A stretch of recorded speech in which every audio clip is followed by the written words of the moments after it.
Episode of Crittercal Role, where a bunch of us fans of the show get together and play some D&D. Where last we left off, our party had finished their expedition in Drynna for the Lodge, where they have been hunting down a mysterious cause of ships sinking, sailors going missing, and a lot of fishing trawlers being unable to perform their duties on the nearby lakeside. After tracking the issues via a single surviving elderly fisherman who managed to make it back to town, they tracked the information back to a cave on the eastern shore, and from there, they pursued several different creatures, Sahuagin, Kotoa, ending up fighting a bone naga alongside a drow in plated armor adorned with the emblems of Lolth.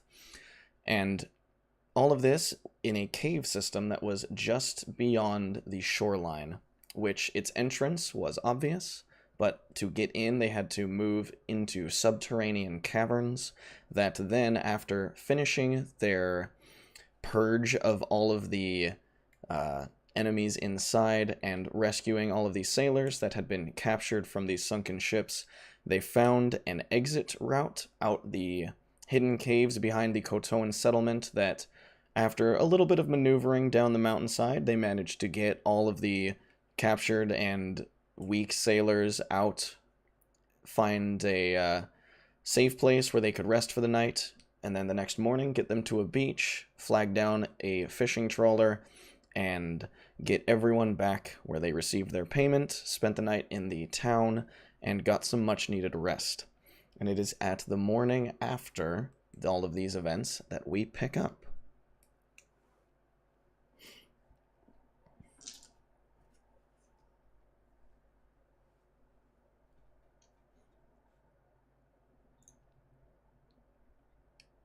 Yes, yes. We will assume Stefano is sleeping in a little bit.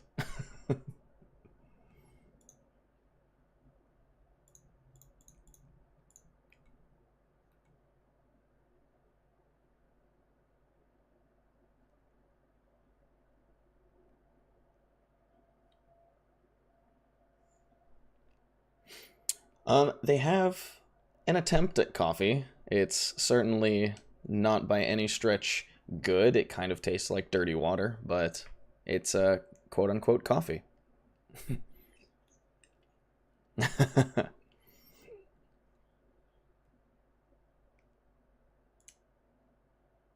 Of course.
You were handed a mostly brown cup of slightly transparent water that definitely was, it's somewhere between tea and coffee in strength. Doesn't taste very good. Kind of kicks you awake more than it does actually caffeinate you, but does the job.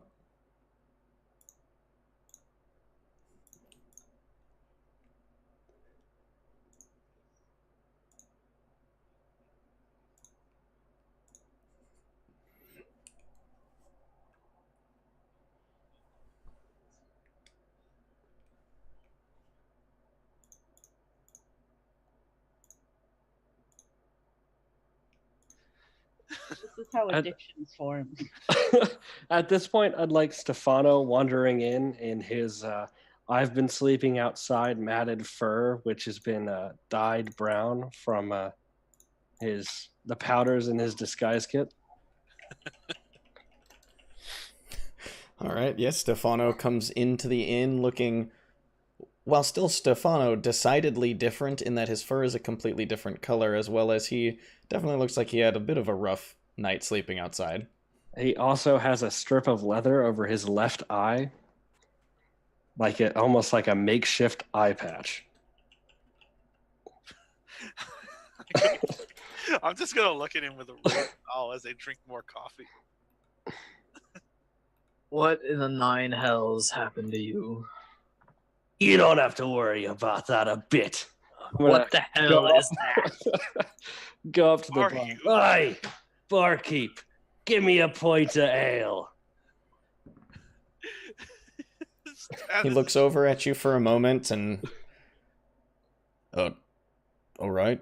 So it's gonna be the same thing it's been for the last few nights, mate. All right. I'm gonna toss the coin on the fucking counter. It's just He looking. turns around and pours you a glass and takes the money, so hands it to you. Just interested in costume change there. Don't you worry about it. Who are I don't you? worry about a lot of things. Enjoy yourself. I'm gonna wave the glass to him. I'm gonna turn over to Tennis. God. I'm Tom, the greatest pirate to ever sail the seas.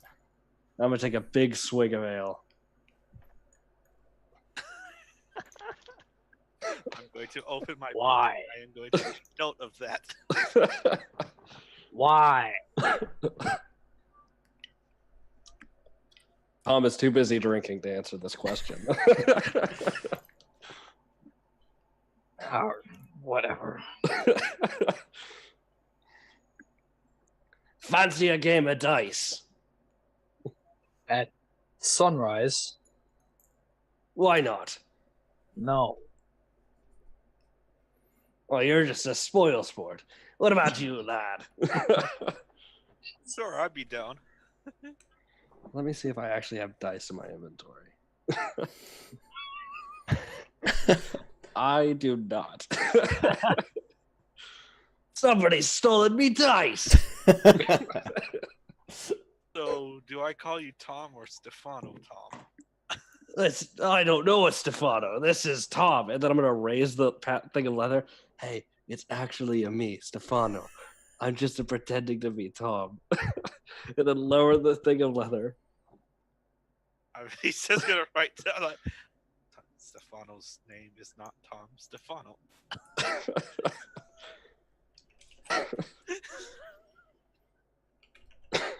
Well, while this is going on, can I ask Jordan, are there any stables that you know of that can sell 5 horses in town? A lot of places around here aren't gonna have a lot of excess in the terms of things like horses. You might be able to get 1 or 2 if you could find a farmer willing to part with them, but I can't say there'd be somewhere that's got a large stock. Understood. Walking it is then. Is that a bad thing? I'm just going to ask. No, I did a long while of walking before I met you folk. It's not the worst thing in the world. However, it is much easier to get around when you're going triple the speed. I mean, how far is this place? From here Would I- walking, it's about 5 or 6 days on foot, and that's assuming you follow the path and nothing slows you down. Yeah, it's a give or take a week with no trouble. Ah. I should probably buy some things then. That'd be a good idea. I could probably fill up on a few more rations myself. And I have some errands to run. I don't even know what to say to you anymore. You're acting odd, Edwin. Was anything the matter? I'm acting odd. Did you That's sleep great. well last night? Are you still drunk from last night? Well, I plan on getting a bit drunker. You can never be I don't too know how drunk, you're as going the to do old that farmers on the road, say. but all right.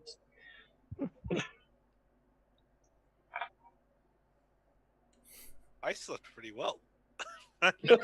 Go off to the general store. I'm gonna follow him I guess Okay. we're all going. 'Cause I with can- a drunken stumble. Oh, Jesus. All right. And Malcolm, Soraya, what are you two doing? I probably woke up.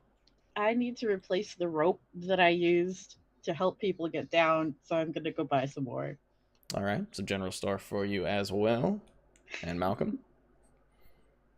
Probably by the time they're leaving the tavern is when Malcolm would be walking up to join them and Oh, hey there. just joining them. Give a friendly wave.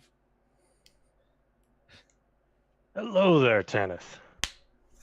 We're going off to get some rations. Apparently, we have a week's travel ahead. Yes, it is quite the distance to Whitestone, especially without horses. Are you from Whitestone? Oh, wait, no. No, I think... Are you? No, lad, he's from here. Got it. I was going to ask you if you knew what Whitestone was like. Oh, lad, I can tell you all about Whitestone. Jesus. I'm gonna Please nudge. tell me I'm not going to do that voice for a week. I don't know what you're talking about. This is my normal voice, lad. Oh, Jesus. I'd like to throw a deception check. All right, you're not deceiving anyone in this group. Tanith. What was Kimmy? What was that? I'm gonna nudge Edwin. What is wrong with Stefano? I have no bloody clue. I don't know why he's doing this. I think a pixie might have gotten to him. We're no pixie, lad. The name's Tom, greatest pirate to ever sail the seas, until a damn parrot took me eye, and a shark nearly took me leg. I'm sorry, did you say a parrot? I'm going to lean into Edwin and just whisper, they have a tendency to hex people. Oh, no. Hopefully, we just wait it out. It'll all sort itself out. Oh, Captain Fourtusk weaponized parrots. Deadly enemies they were. Hopefully sooner.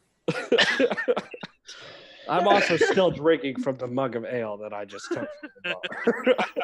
Ah, Jesus. I paid for this, man. Come with us.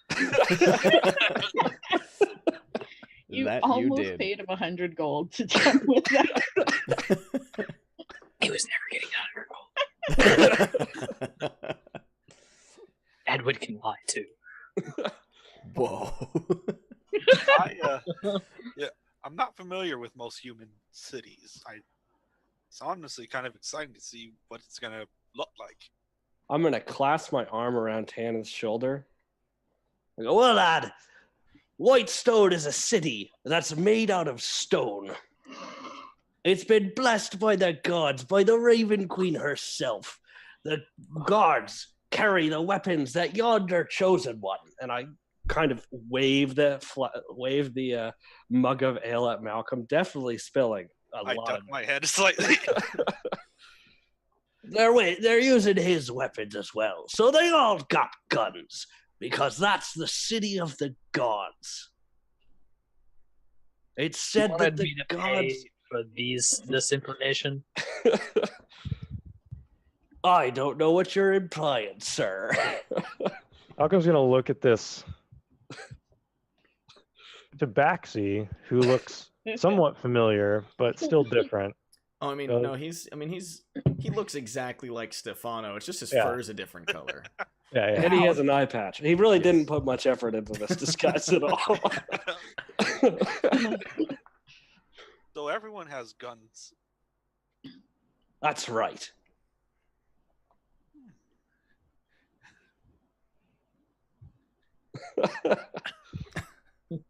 While we're walking. Good. End of discussion. So everyone has guns. Everyone has guns.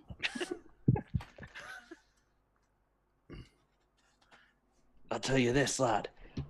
I'm going to look around like real theatrically and then say in a stage whisper, it's said that some smiths are blessed by the gods, or are gods themselves in disguise, so they can find those who are worthy and give them the weapons of the gods. This has been said, of course. Yeah, by you. It's still a true fact that it's been said. Hopefully they take some gold along with that God's blessing. Well, of course, you've got to keep the forge running. You can't keep a forge running on belief, lad. Have you ever seen a forge? Just ale slopping everywhere. Yes. That's not my head yet. Yeah. Good. Then you know what a forge needs to be. I'm almost out of ale. Where did it go? Well, a little bit's there. Point to his own shoes. A little bit's over there. Some of it's over there. Some of it's on him.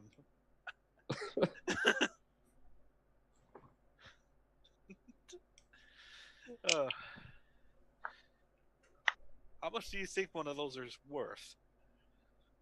Oh, it depends, lad. It depends on the quality and how much the god deems you worthy. The god will give you a fair price, to be sure.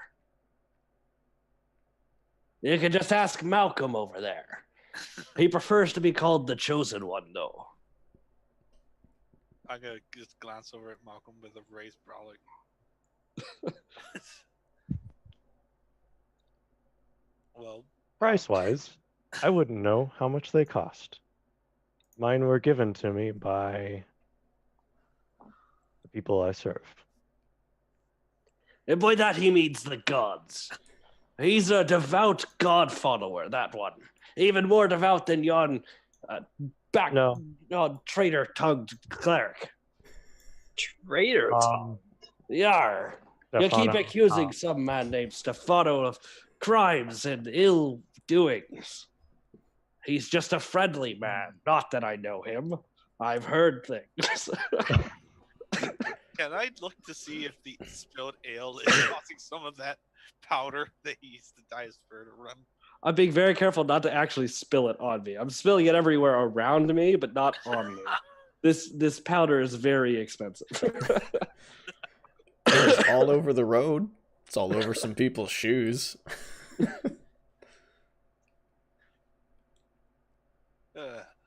This is fun.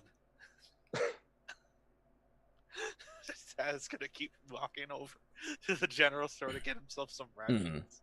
So yeah, you guys all head on over to the general store, and inside is the same well-dressed dwarf as you come inside. Just, oh, well, don't usually get this many customers this early. What can I help you with today? We're just looking to pick up some mild things and rations. We have a week-long trip ahead of us. Oh, of course. So just, how many are you looking to get? Well, for the 5 of us, I'd say a 6 days worth would be suitable. Alright, so 6 days worth of rations for 5 people. Well, that's gonna run you about, what's it gonna be? About 15 gold for the whole lot. I'm gonna I can cover that. toss the 15 gold onto the counter. Alright, give Yo, me just a moment, I'll come back with your rations. Also, bring me a dice set. I'll see what I've got in the back, I'll try and find you one. And he leaves. I have no words for you. You are completely different over 2 days. I don't understand it. Oh, Tom, Yes. why are you here and Stefano not? Well, you see, I was told by a very handsome cat that you needed help, a guide to Whitestone. He was busy with some other business, so now it's me. So if anyone's searching for him, he's not here. Make sure to tell them that. I understand now. And I take it you have comparable skill to Stefano? Oh, I can never be as powerful as Stefano is, but I do pull my own fair weight. Right.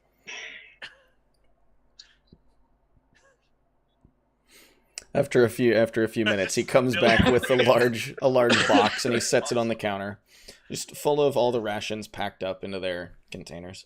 All right, so there's going to be 30 of those in there. I did manage to find a dice set. It's nothing special, just some wood carving dice. I'd charge you a silver for it. Flips him 2 silver and accepts the wood carving dice, knowing instantly that he's going to create opportunities for success with them. Of course. So, is there anything else I can get for you lot? Do you have rope? Rope? I undoubtedly have some. How much are you looking for? How many feet? 50 standard feet. Yeah. 50? Just All better. right. Lost. Well, I've got 2 kinds in the back. I've got normal hempen rope and also silken. Oops. How much is it? For the hempen, it's going to run you 1 gold for 50 feet, and for silk rope, it's going to run you probably about 10 per 50. I'll just buy both. It's fine. One of each? All right. Goes in the. Giant gold on the counter. He doesn't pick it up for a moment because he goes back and he comes out and 100 feet of rope it's a lot of rope. So he's got like one on each shoulder and he's like just gonna flings them up onto the counter with this. All right. Whew. Those are heavy. Do you have a way to store them? You got the backpack and everything?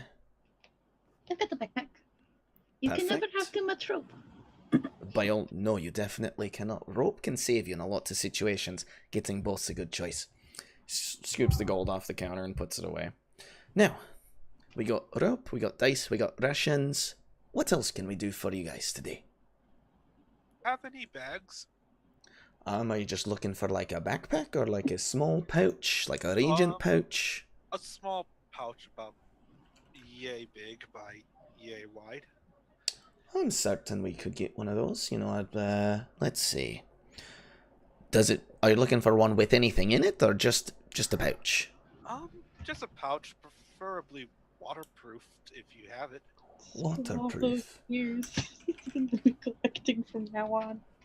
Well, the closest thing I'd have to a waterproof pouch would be a water skin. Ah, I do have pouches, and if you could find someone that could enchant them, that would be the best way to actually get a regular pouch to be waterproof. But otherwise, all I've really got that's gonna keep water in or out is a water skin. well, I'll have to make do. I'll take 5 pouches. 5 And pouches. thread and needle, if you have it. I'm certain we've got some in here. Let me just take a quick look. You know, instead of running back and forth, let me just make some notes. What else do you guys need? I'm good. I will take one of those spare water skins. A water skin? Oh, of course. I'll also take a water skin. Mike, that too. I'm good. Alright, so just a couple water skins, a thread needle, and some pouches. I'll be back in just a moment. Thank you very much. As he's gone, I'm gonna look around and say, well, I've got to run to the potion shop. That handsome cat hired me for more than one job, you know. Take care of yourself, Tom. Well, thanks, but I'm gonna stay here until I get my water pouch. I'm not leaving yet. He comes back with 5 small, 3-inch by 5-inch pouches with the drawstring tops, and then in one of them he just pulls it out to show you just a good wrapped of a decently thick thread as well as a couple needles, and then the 2 water skins. So for the lot, it's going to be 2 silver per water skin, as well as for the pouches, thread, and needle, we'll just say a gold for the lot. I'll chip down the gold for that. I think you're Gold. muted, Alakai. Malcolm's putting down a gold for the whole lot. All right. Portal. Thank you very much. Is there anything else that any of you need? I think that should just about cover it. Thank you. Wonderful. Well, I wish you luck on your journey. If you need anything else before you go, I'll be here. Thank you very much. I'm gonna take my 6 rations out of the box and throw them in my pack. I'm gonna take the water skin and my share of the rations and toss them in my pack. I'm gonna go pop over to the blacksmith. All right. I can't. And is he open? Yes, but just before we jump over, Malcolm, Soraya. I'm just putting my stuff away, and I'm following. All right. Pretty much the same, putting my share of the rations away. Taking the empty water skin and putting it in the bag for now. Awesome. Okay.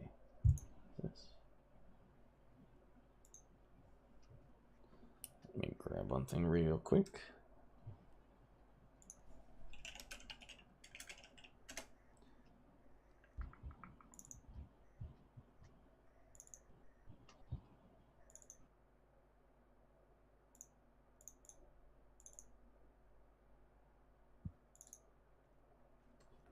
Okay, so I'm assuming everyone's just heading to the blacksmith except Tom. I'll Yeah. go with the cat. All right, so With the tomcat?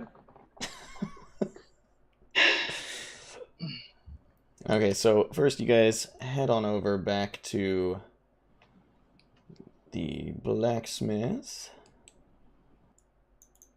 Where is... There it is. And just same place it was before, the single-story wooden building with the open forge with all the weapons hanging out, the large male human man working away at his forge as you approach, notices you and sets down everything, quenching the hot blade that he was hammering into the anvil a moment before. Just look, you back real soon? Need something else? Yes. I was wondering, I say, looking at some of the weapons, what might you have in terms of shields?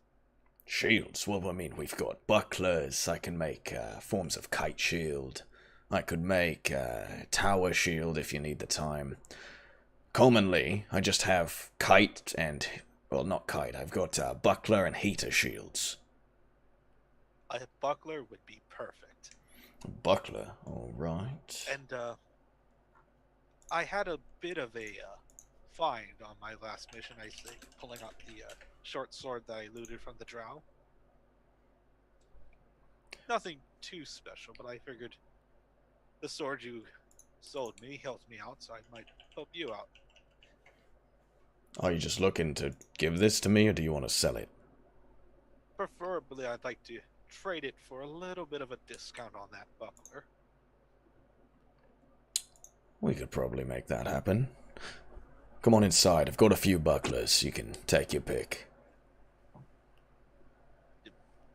Leads you inside and sets on the counter. He's got 3 of them. They're all mixtures of wooden, like core with iron or different metals in banding and the actual like riveting and bolting with just reinforcing structures. All of them are just in like slightly different patterns. One, the steel is mostly along the rim. The other, it actually covers a good portion of the front, but it doesn't have that wrapping around the edge. And then the third is neither steel in the edge or the front. It's actually just in a lot of like studded areas, kind of meant to try and catch a blade more than it is to completely reflect it. I'll pick up the mostly metal one. All right, so that's normally we'd run about 7 gold for that. With the sword, I'll knock it to 5. Sounds good. I'll hand them the 5 gold. Pleasure. Is there anything else you need? Yes. I was wondering if you had any cured leather pieces. Oh, that's not my specialty, mate. Sorry. Ah. The only Well, bits of leather I have are small strips. Can I look around while this is happening? Does he have any like actual armor? Yeah, no, there. He has several suits of armor in like various states of completion. Okay.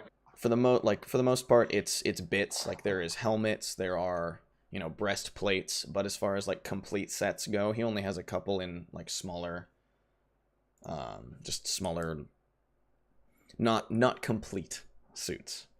Gotcha. Chainmail specifically? He does have. There is a few different types of chainmail hanging from parts of the wall. Okay. I'll let Tanith finish though. If you have any more. I'm just about done. I was mostly looking for the leather. Okay. And this shield, of course. Well, as I see his transaction is finishing, I was curious in that chainmail you have hung up at the moment.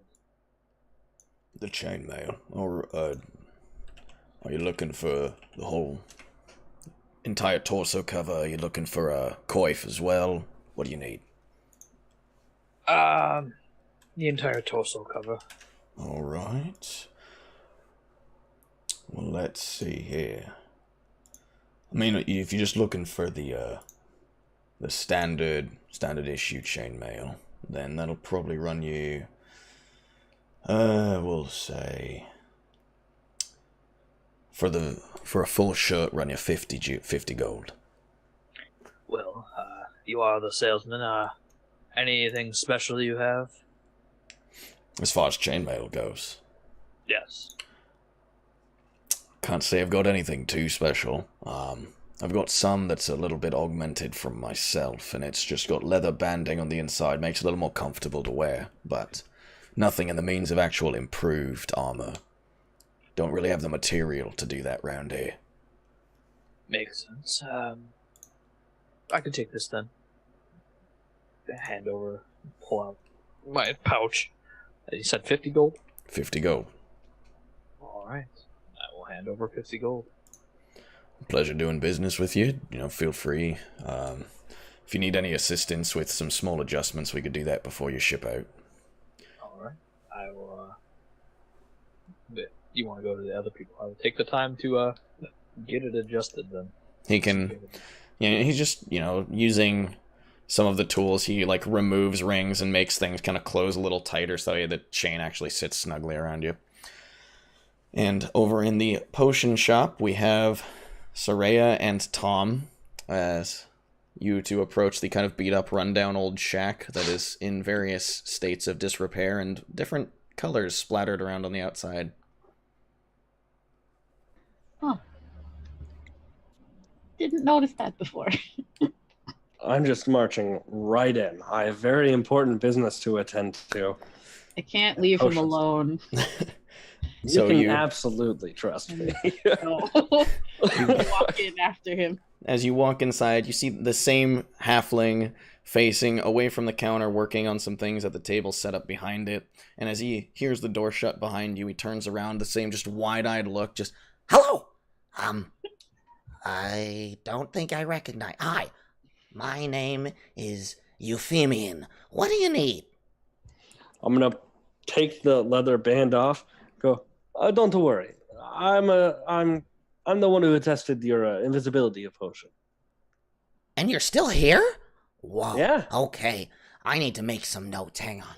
Oh, don't worry. I'm gonna pull out a crumbled piece of paper that Tanith wrote down, turned invisible on, and kind of toss it over to the potions master. he like catches it, just, I take it this is notes. Like Yeah. So what else would it be? he like uncrinkles it, just, I mean, I couldn't have asked for better results. Thank you. This is what I needed to know that this does. Come here for a second. I just like gets you to lean in close, just, Did you have any trouble going to the bathroom? Did you feel sick? Was there anything that made it so that way this was an unpleasant experience? I wasn't being stabbed repeatedly before I took the potion. So besides the feeling of not being stabbed anymore, I really wasn't feeling anything beyond that. That's a good note. Alleviates the feeling of being stabbed. Okay. I guess I did something from the health potions in there. I'm gonna make sure to keep doing that, okay? Perfect. Do you have any more potions you'd like me to test out? Even just random potions you've made. Let's see. he starts like rummaging beneath the counter, and you hear like things clinging, something spills, you hear him knock over a few things as he kind of just rummages through haphazardly. Well, let's see. I've got a few things that, I've got some that I don't know how well they're gonna work. If you want, you could try this one. And he pulls out this potion that, looking at it, it's a kind of thicker liquid. It's a slightly pinkish to it. This should, this'll make you smaller.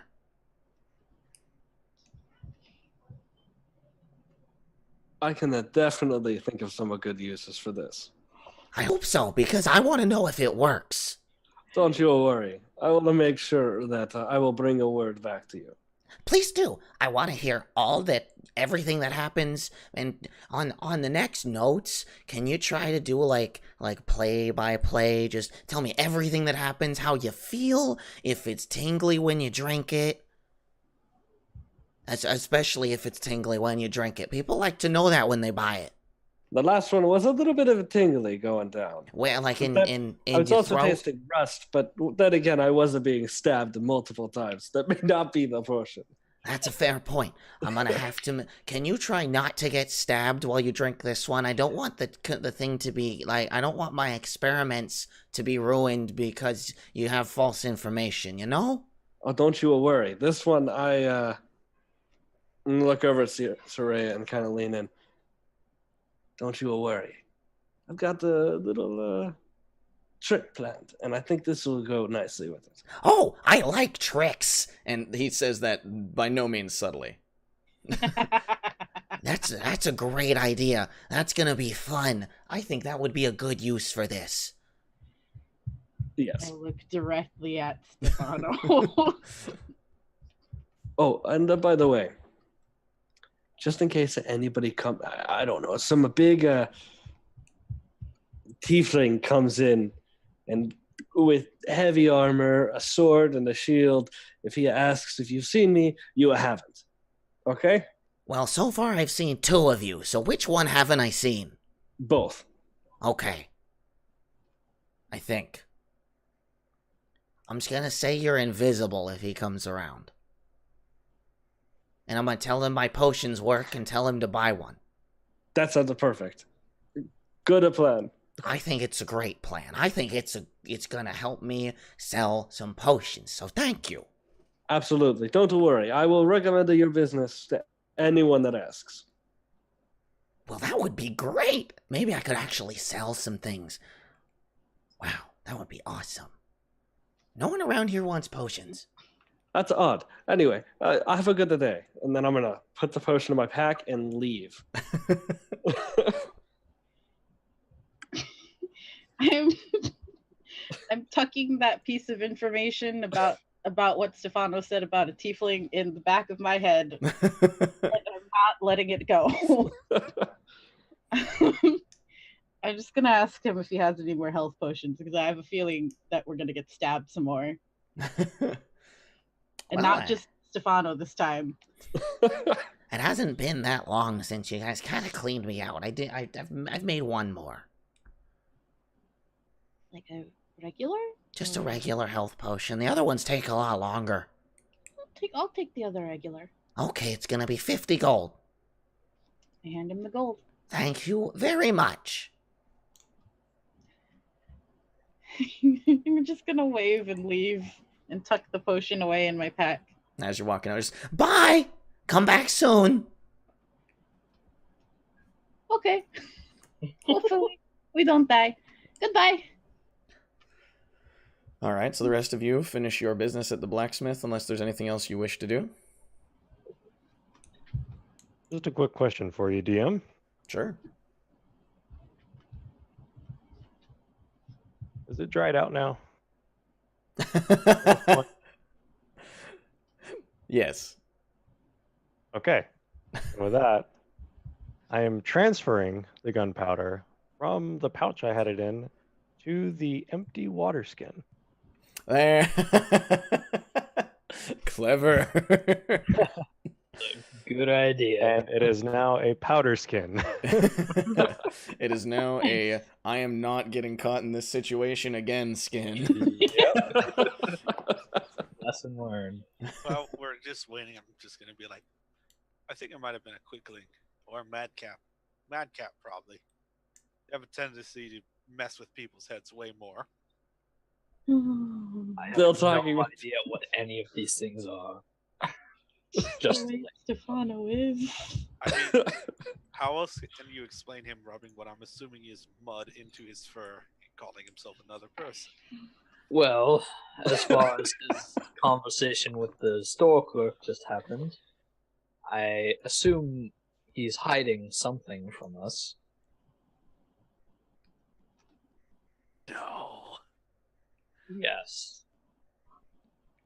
He's hiding from someone specifically. Which I will plan to ask him when we start hitting the road. Well, hopefully it's not that, and he's just bewitched by a fairy.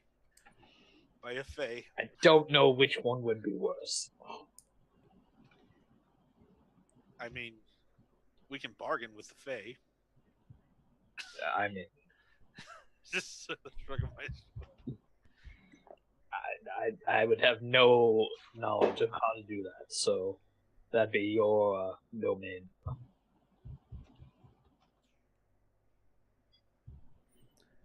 As you guys are speaking, Tom and Soraya rejoin the two of you, or the three of you.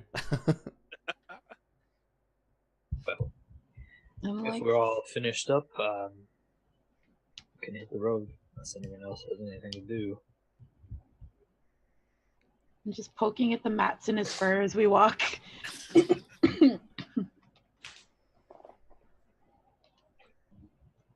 Thomas.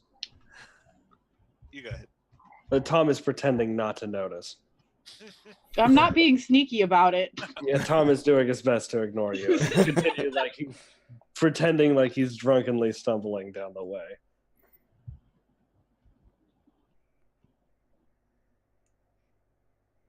So, Stefano, you didn't talk to any odd things while you were sleeping out there, did you? That was a good visit to the potion shop.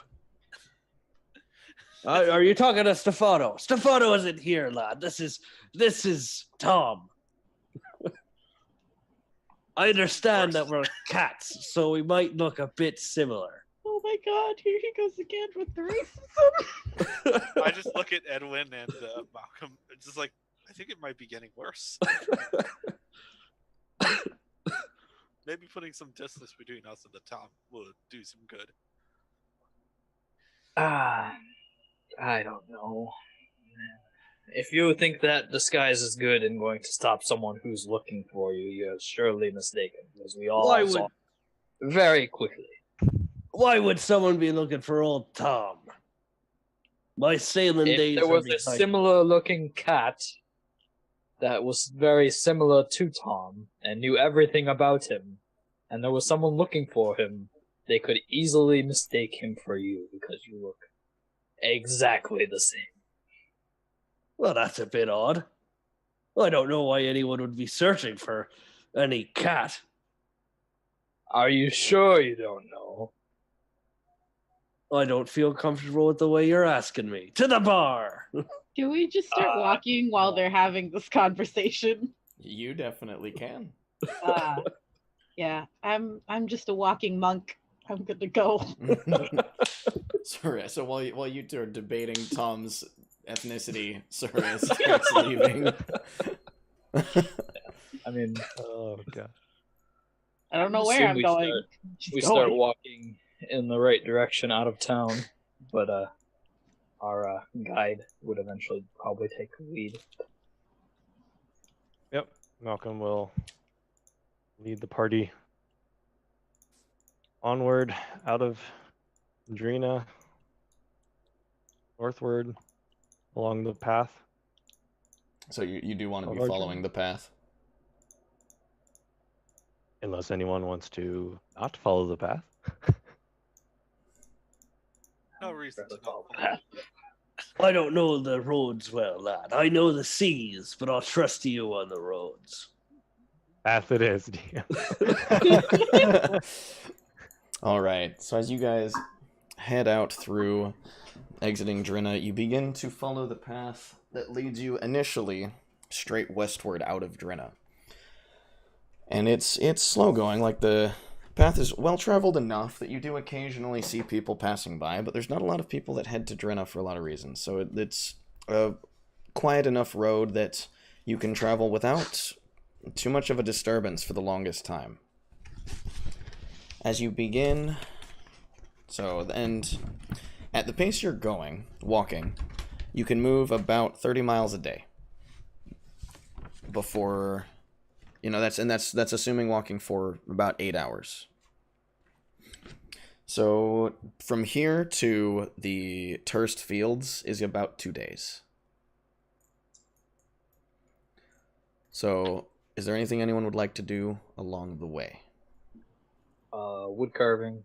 Wood carving? When I have downtime. Mm-hmm. I'm going to try and sew up some of the holes in my leather armor. All right, so we'll go ahead and just do this. So for the first day of travel, can everyone make a perception check, please? Perfect. Tom is great at these. With one eye. Wait, should I be going at disadvantage because one eye is covered? No, because I assume if you're looking for something, you try to stealthily like lift the thing. Because as much as I think Stefano is trying to hold up the disguise, not at the cost of his own well-being.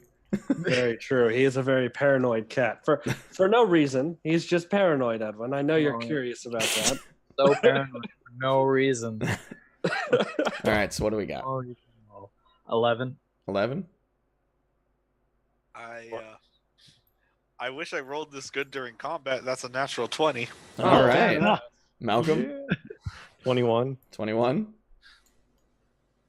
Tom? 17. And Soraya? 12. 12, all right.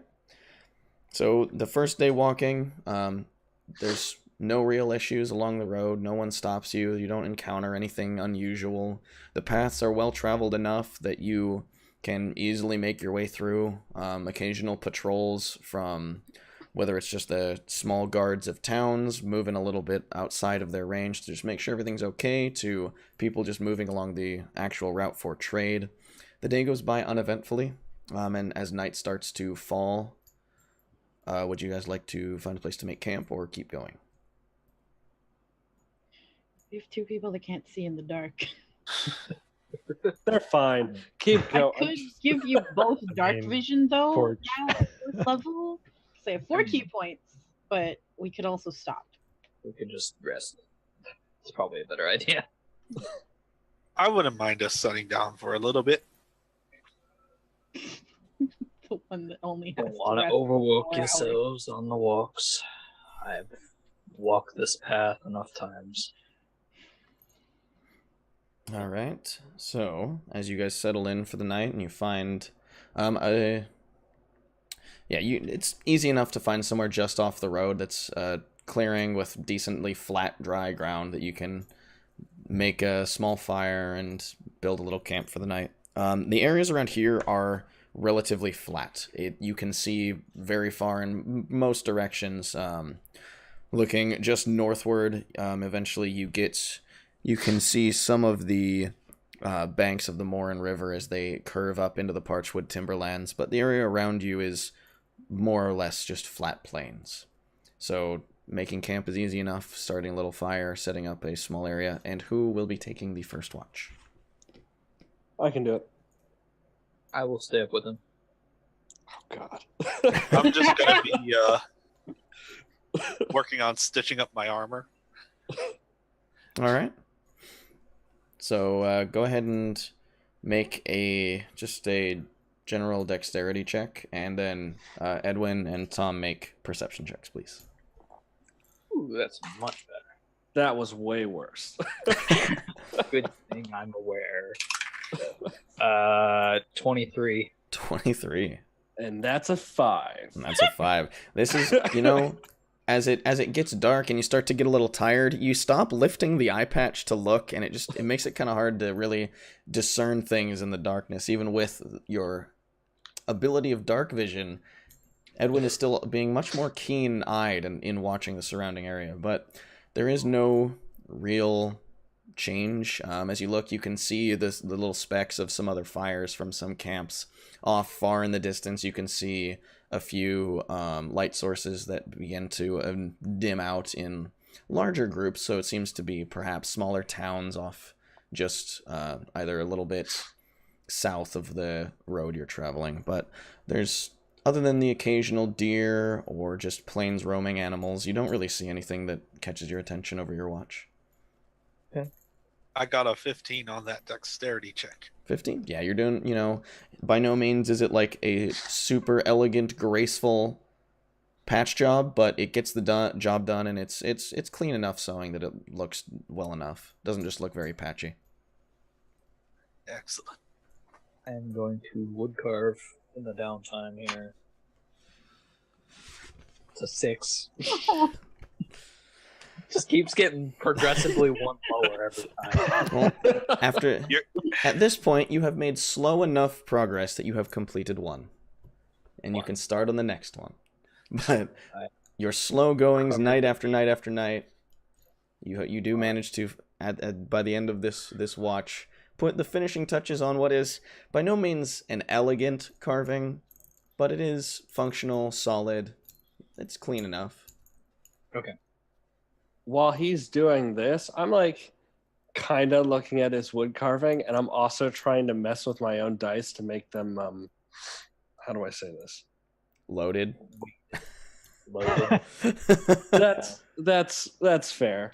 Favorable to certain numbers. I was gonna say allow me to create opportunities for success. So you want them to roll the numbers you want them to roll. Yes. And how are you going to try and go about this? It seems to be just carved chunks of wood. So what I was thinking of doing is making small cuts onto let's say the numbers, like on a 6-sided die, make small cuts on the side marked 6 so that the side marked 1 is heavier. Okay. Make a general dexterity check. Oh, I shouldn't brag. I'm actually going to go with different dice.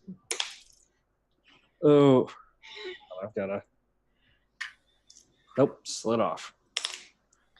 Damn it. Worse. That's going to be... Don't say yes. That's going to be a... do I add my proficiency bonus to this? No, you do not. Okay, that's going to be a... why can't I do math? 14. 14? Yes. You're not sure how well it'll work. You're not sure if it's very hidden, but over just playing around with it, you manage to get it something more often than not. It does make it so that way the 1 is heavier and it does come up on the 6, but the marks are still a little visible, and it's not by any means an elegant cut. You only managed to do it to 1 dice. Right. But, you have this 1 dice that is kind of loaded.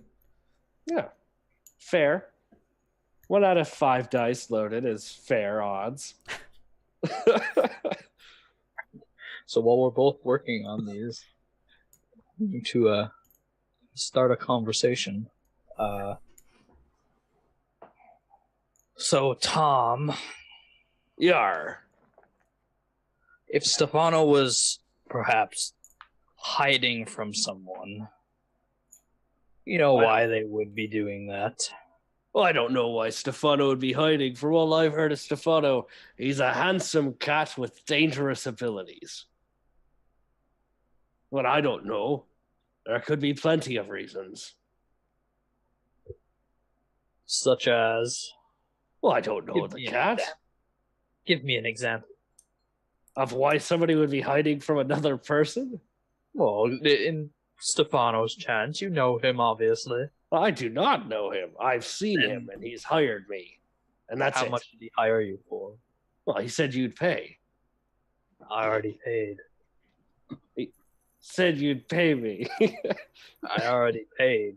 Well, then. So he swindled you. Never trust a handsome cat. That's a good thing to live by. But yes, why anyone would hide? You'd know him more than I would, I think. Sure, we can So- continue this game as long as you want.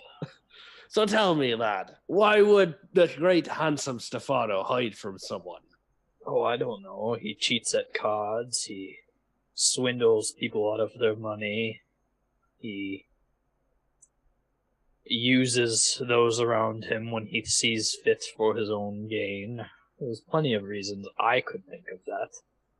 You don't seem to like him very much. Well, I don't disdain him, but I don't trust him either. Haven't you heard that talking bad behind someone's back brings bad luck? I don't think he would mind.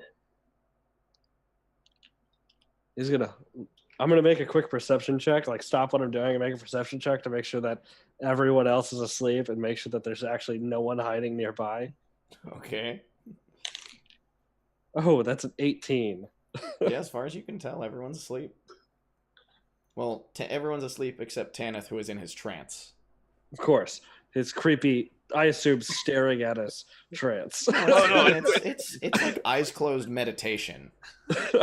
He rather than like laying down sleeping, he's like seated. I feel like he's described his trance at one point staring at us. Hey, however you would like it to be, Tanith. Just what eyes completely white and glossy, blind. All There right. it is. The horrifying trance that completely unnerves Stefano. How do your eyes not get dry? Fuck, damn it. Elves are weird. He's gonna look around, look at Tanith and kind of look away, then look back. But really creepy the way he just kind of like faces us, right? It's a common thing among elves. It's just damn creepy, though.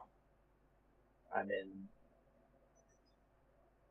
yeah, I guess it is. I've seen worse.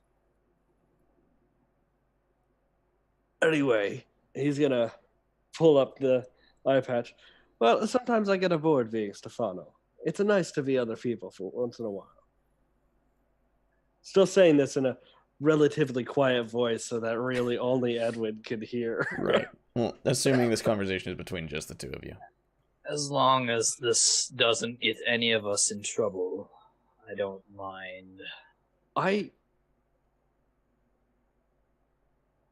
don't think I'm in any trouble with Whitestone. By that I mean Stefano or Tom. Why would I be in trouble in Whitestone? I'm a good guy. I'm not saying you are in trouble yet. I'm saying if it does get us in trouble. You wanted me to plan out the day? No, I want you to not get in trouble. Not do anything illegal. Don't worry. I won't. And you don't need to be someone different. But You it's can so only do it boring. For a theater troupe, if you really wish, you could join the circus and be I'm not someone that different today if you really wanted to, instead of, doing all of the very morally gray area things that you love to do.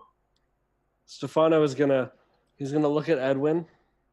He's gonna put down his tools for a second and look up in the sky. Once I had a dream of being an actor. And why don't you follow that dream? Well, because I'm married. No, you're not. How dare you, sir? I have a family. That's why I'm a rat catcher. Where's your family from? My family is from across the sea.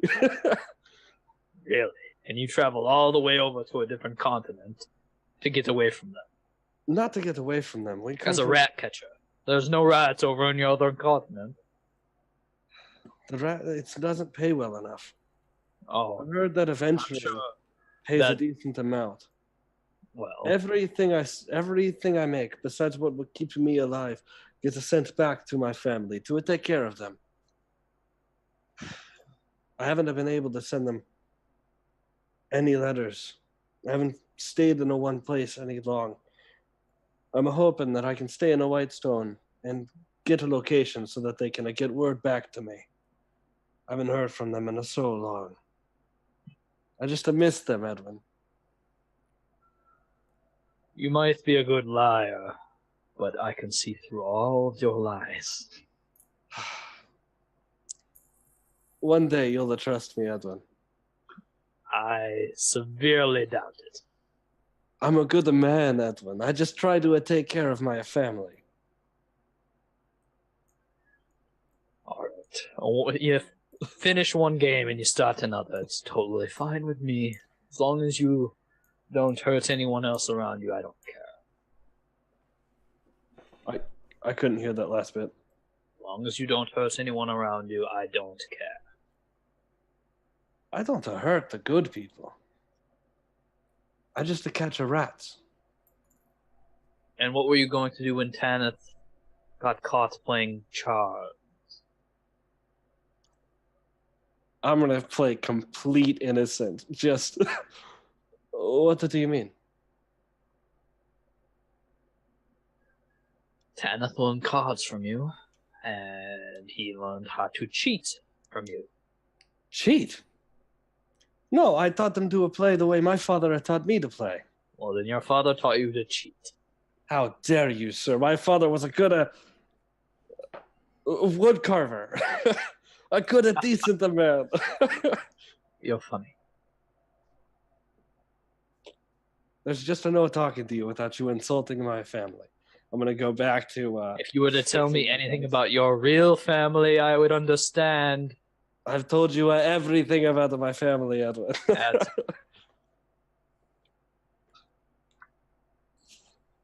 I'm going to finish carving the name into my piece and then go wake up whoever's next for watch. Who would like to take the second watch?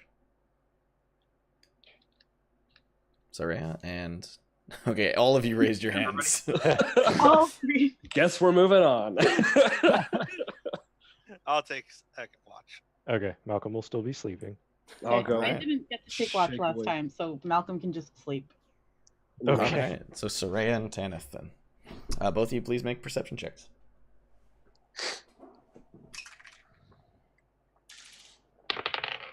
Oh fuck, I added wrong last time. Oh well. It's not very good. I got an I- 8. An 8? I got a 17. 17. Oh, one of us can see. As you know, the night goes on.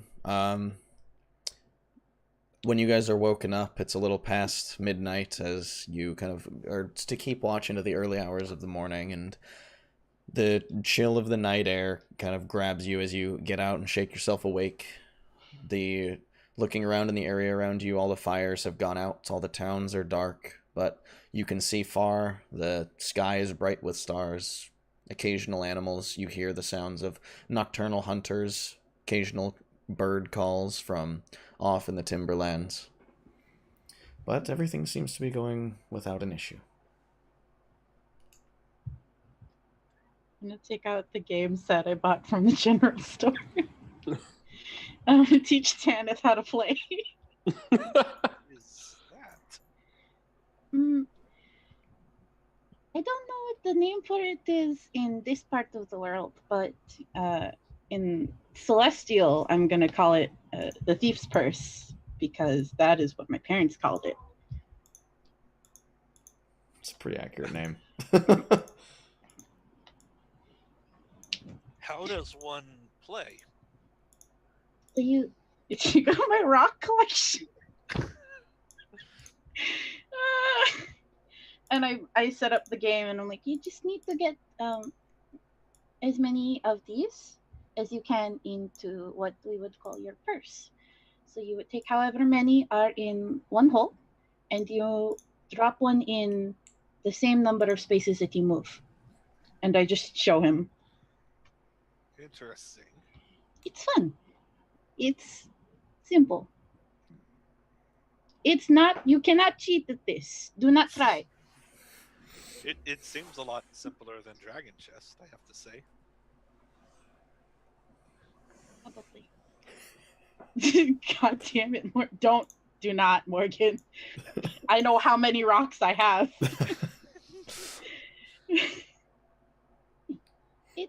It's simple. It's fun. It's a good way to pass the time. I'll try.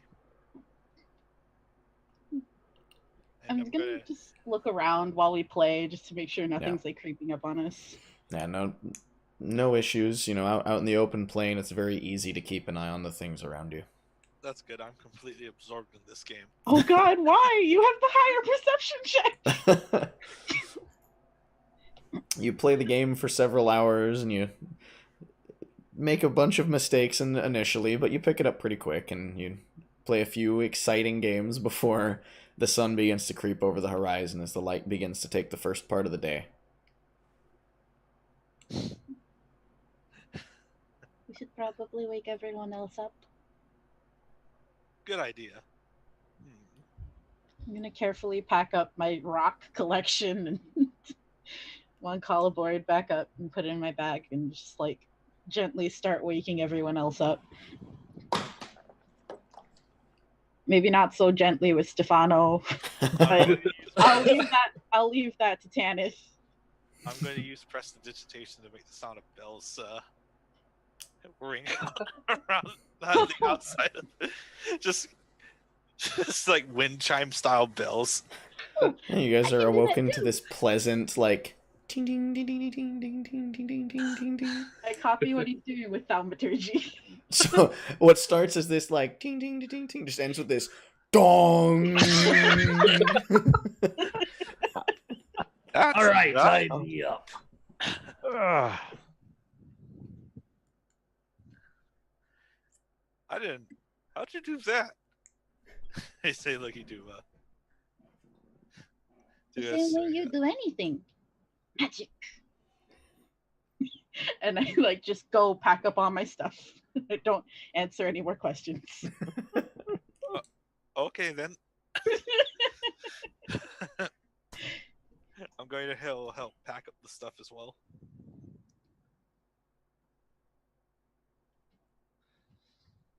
Make sure that I don't know if I brought a tent. I'm assuming I brought a tent.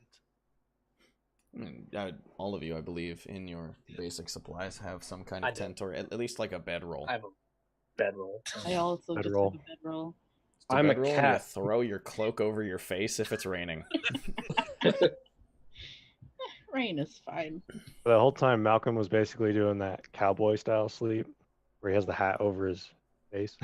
That's honestly a really comfortable way to sleep. I've done it. So yeah, you guys all gather your things and set out in the morning, and you, over the course of the day, you travel through the fields.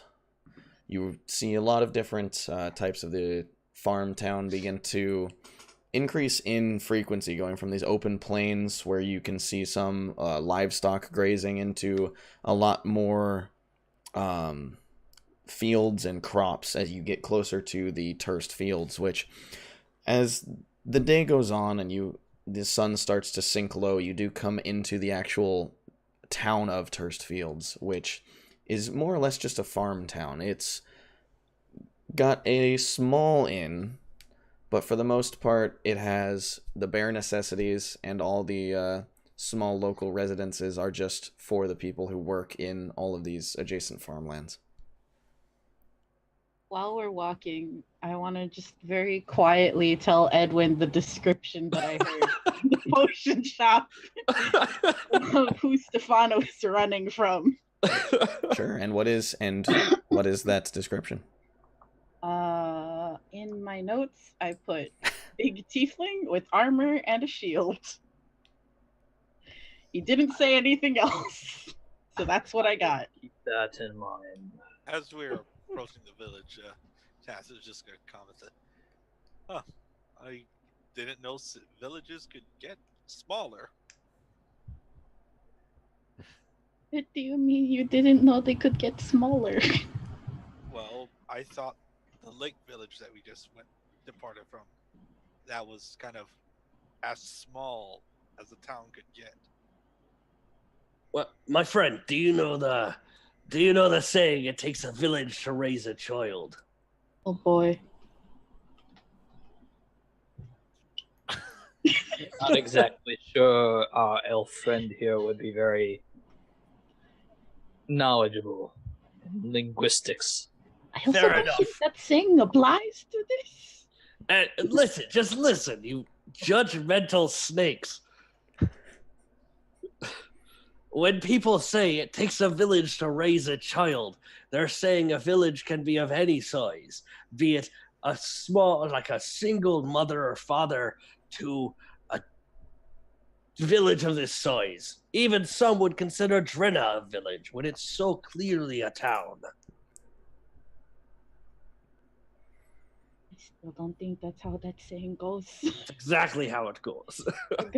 I'm gonna part from this conversation and like, go face with Malcolm so that I don't have to listen to it anymore.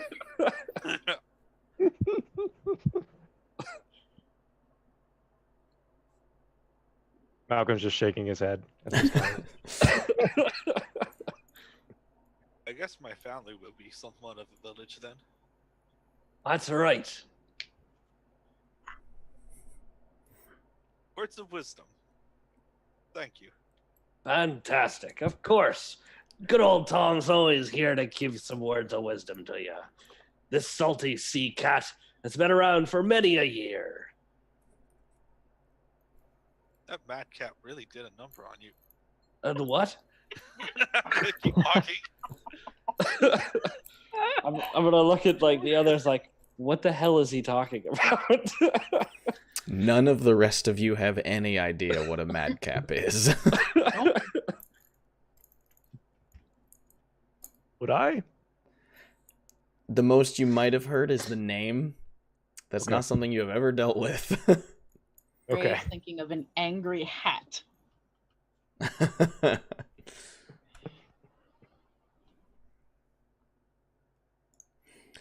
So as you guys come into the town, no one's really paying you any mind. This is a very well-traveled road, and it is kind of getting into the evening where everyone's just looking to head home and calm everything down for the night.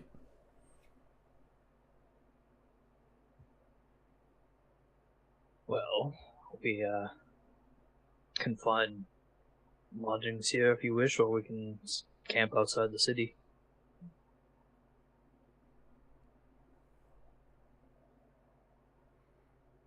It'd be good. Go ahead, my friend. There might be a few rooms available, but majority of us, unless we want to bunk up and share rooms, might have to sleep outside. I'll leave it to you all. I don't see it either way. Weather's nice enough to camp outside, but nothing beats a bed. I wouldn't mind camping again. I like looking at the stars. Alright. How is the weather looking? Yeah.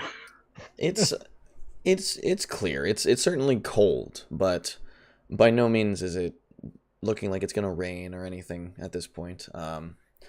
Just the clear sky and the cold night air, especially as you are moving even farther north from Drynna ever so slowly. It does just get a little colder every day. As we're passing through the town, I would like to purchase a wineskin from the inn.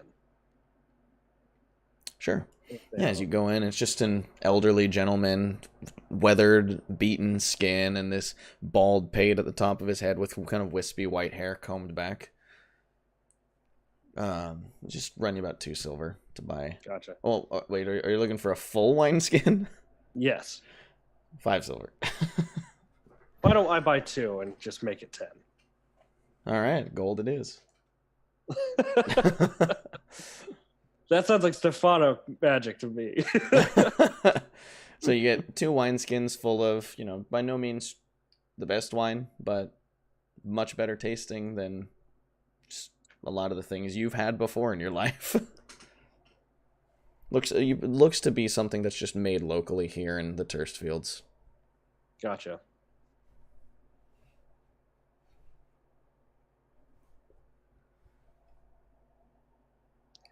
All right, well, I am drinking. So you guys just all camping out on the outskirts of the city for the night? Yeah. Find a place up, starting up the north road. All right. Yeah, I mean, easy enough. You head a little bit out the city, maybe a quarter, half mile, and you get far enough away that you're not bordering any town or any buildings. You're away enough from the actual crop fields that's, camping and lighting a fire is no issue to anybody. Who will be taking first watch? Malcolm will this time. I'll take first watch again as well. Malcolm and Edwin. All right. So go ahead and make perception checks, please. That's bad.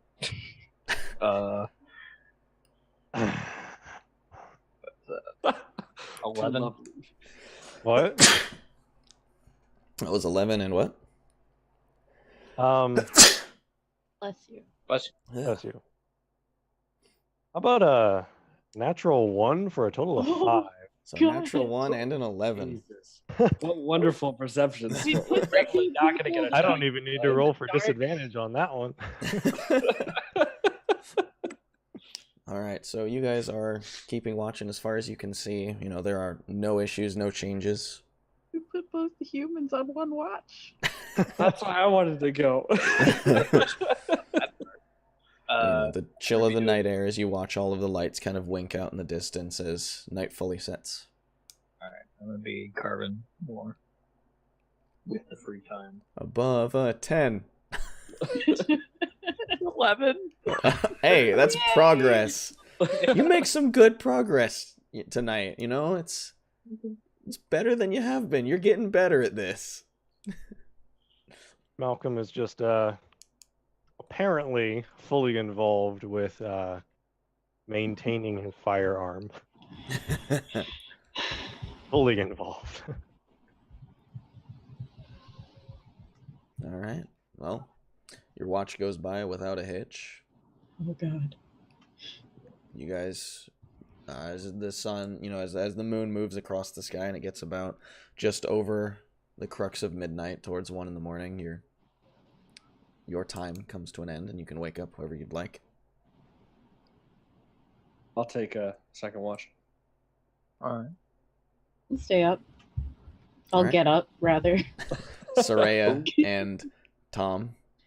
Oh, God. Perfect. Let's play that game. No. All right, I suppose you want perception checks. Yes. Let's see this D20. That's going to be a 16 from me. Out of 5. As the night continues, it's a relatively uneventful night. Being this close to a town, a lot of animals kind of stay a lot farther away than they did when you were camping just out in the fields themselves. It's a quiet night. No real issues. No one's traveling the roads this late. The whole time I'm just like fiddling with my necklace, staring out into space because I don't really want to engage the sea cat. Too damn bad. Oh, God. So I'm setting up another one of the dice for a success. All right. God, I pulled a goddamn Edwin. I got a total of 8 for this All roll. right. So this one, the dice is visibly marked by what you've been doing to it, and it's to anyone that's played the game a good deal, they could probably take a good guess at what the attempt was. I'm gonna, as I noticed that I cut too deep, he had a sign, just toss it. All right, so in a set there was 6 dice. So now you have 4 that are unmarked, 1 that is decent, and 1 that is in the tree line. I'll find more. It's fine. When I So, watch, I'm gonna just ask him, do you actually have a family? yes, Like, really? of course, every person has a family. I'm not gonna say anything. I'm just gonna look at the ground. Tell me about yourself.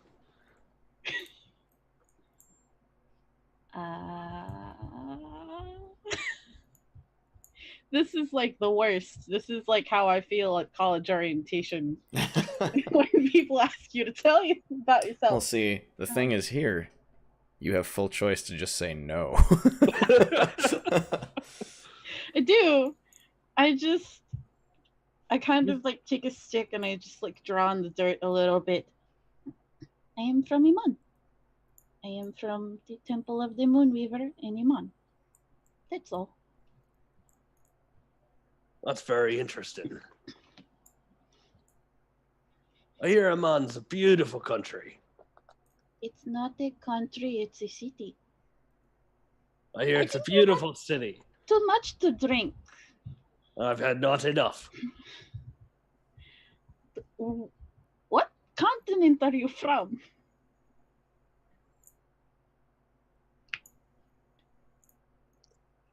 Such a long pause. Here? But you said you were from across the sea. Well, you could be born in a place and raised in another, can't you? I assume when you say from, you mean where were you born? I mean, you set a house down somewhere with a family, I assume, correct?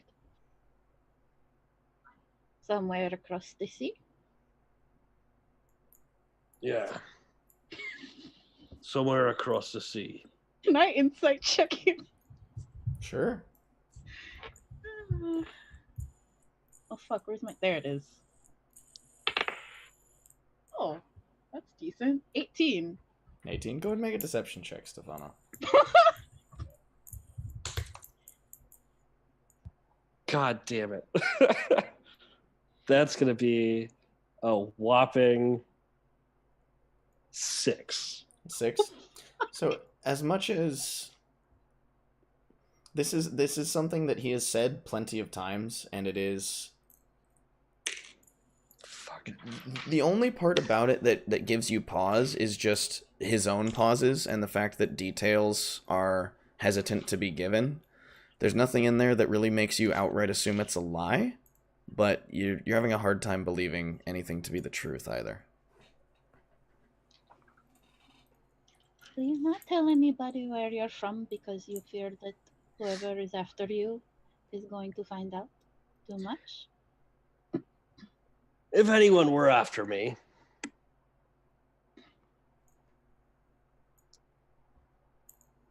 well, let's just say no one can be after me. Don't bullshit me, cat. I've got ears. Oh, really? You have ears? God's blood, I didn't even notice. I'm gonna take the quarterstaff and I'm gonna whack him with it. Make an attack roll.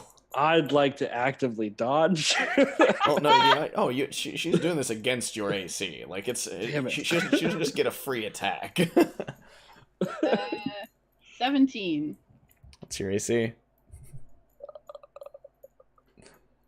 16. For a second, I read my HP as my AC, and I was like, All right, go ahead. that's a lot of AC. Are you? Just go ahead and roll a d6 and add your strength to it. Oh, fuck. I don't like that. Did you roll a 6? I rolled a 6.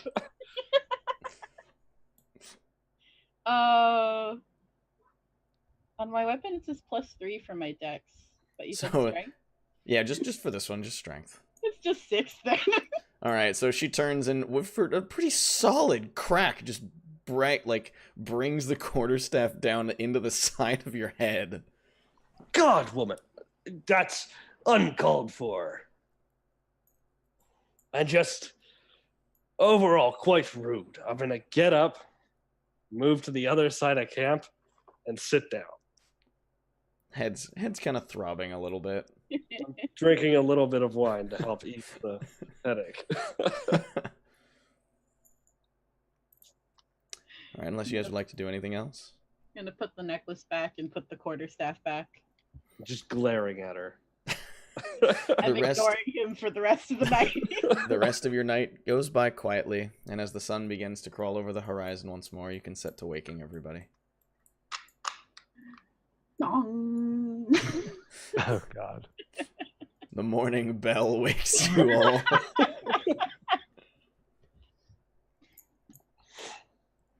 I don't know if I'm going to get used to that. So happy about this. What I like is that Tanith, unless like he actively chose to stay in his trance locker, was also up during all that. Yeah. Oh, that's very true. Yep.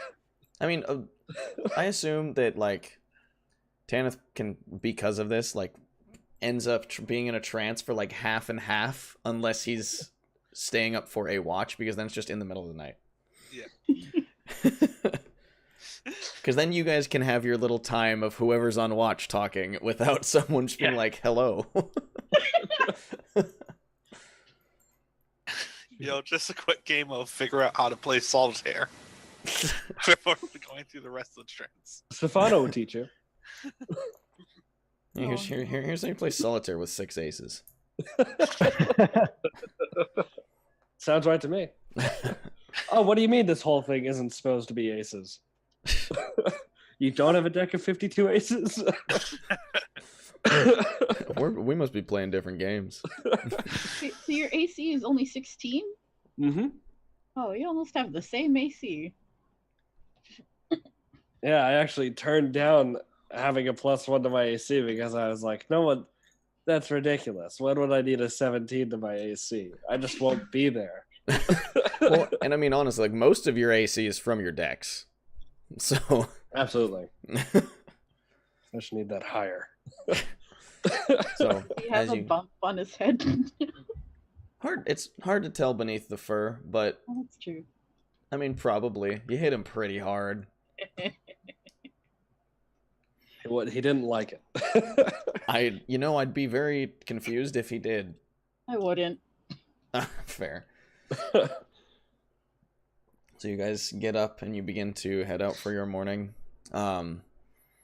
Malcolm and Stefano, you guys would know that from here you have about half a day's travel before you'll start to actually get into the Parchwood Timberlands itself.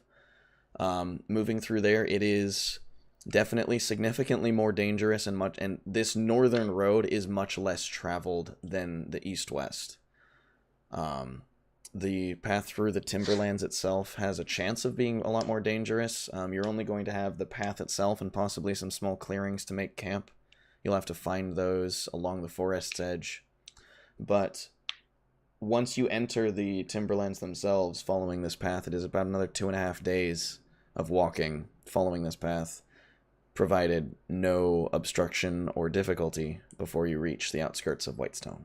You keep bringing that up. It makes me feel like we're going to find some obstruction. I mean, you're going through a forest that is 2.5 days of walking to get through. There's a lot that lives in there. Oh, yeah. Like what? Well, wouldn't you like to know? Oh God. What We're possible gonna find encounters out. could we have? Well, you could, by all means. There is an ancient green dragon. No. Fantastic. Her name is Raishan. Yeah. It's actually Larkin. Rishin. Thank you. While we were walking, Jan's just going to be, he's just going to have the buckler strapped to his left arm. Just going to, as we keep walking, just once in a while, swing his arm a little bit, just getting used to the weight, moving with it attached.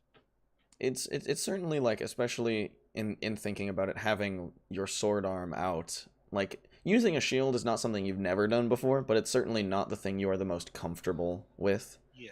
So it's you'll do fine, you think, but it's certainly a bit odd for the first while, getting used to this extra weight. It's never too late to start. Oh, I didn't mention it.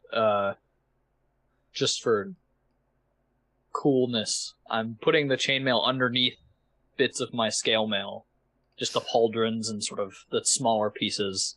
For It's sure. not going to make any difference other than I'm actually just using chainmail AC, but just because it looks cooler than having chainmail, because chainmail is stupid. Yeah. No, I mean, I'm thinking of it like I always think of chainmail like an undershirt to armor. Yeah, Because that's how I always think of it. That's how it it's normally cool. is with a lot of things. They don't just wear chainmail. Yeah, Unless it's they're like if you're just wearing chainmail, you're just the guy that got thrown some chainmail and told to go fight. Like, You are the chafe master, Oh. you're right. lord of the chafe. Lord of the Chief. Literally, all it reminds me of is that scene in Lord of the Rings where they're on the defense of Isengard. Mm. And he like and Gimli walks over and like lets go of the chainmail and just goes. Oh, the chainmail, yeah. And they're just handing it out to civilians. That's how I always think of chainmail. Yeah, I mean, honestly. Random civilians. Even Bilbo didn't wear the goddamn mithril chainmail. So he almost died. Well, I mean, he wore it under his jacket. Like he was like, Yeah, exactly. "You don't wear this on the outside." Yeah. This is a gift worthy of kings, worth the price of a kingdom. Nah, this is going under my jacket, man. This shit is too ugly to wear on the outside. Well, I mean, and then Frodo, same thing. He gets given it and it goes under his shirt. Yeah. The curse of chainmail. But so as you guys begin your march north into the Parchwood Timberlands, we will take a 5-minute break here so people can get water, hit the bathroom, and everything. Cool.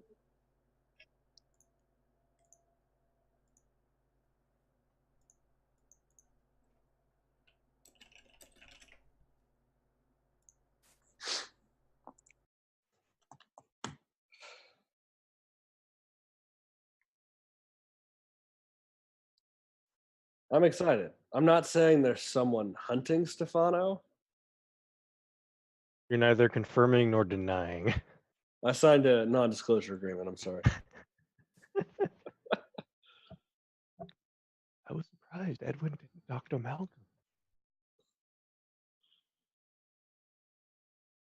I feel like Edwin and Soraya are kind of plotting against Stefano at this point.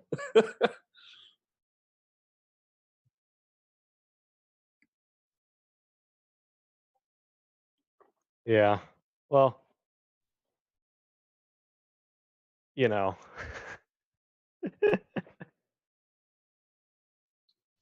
Everything is screaming Stefano is Stefano deceiving. is what? Is being deceiving. He's just a friendly guy, so he doesn't like to talk about his real past. It's all okay.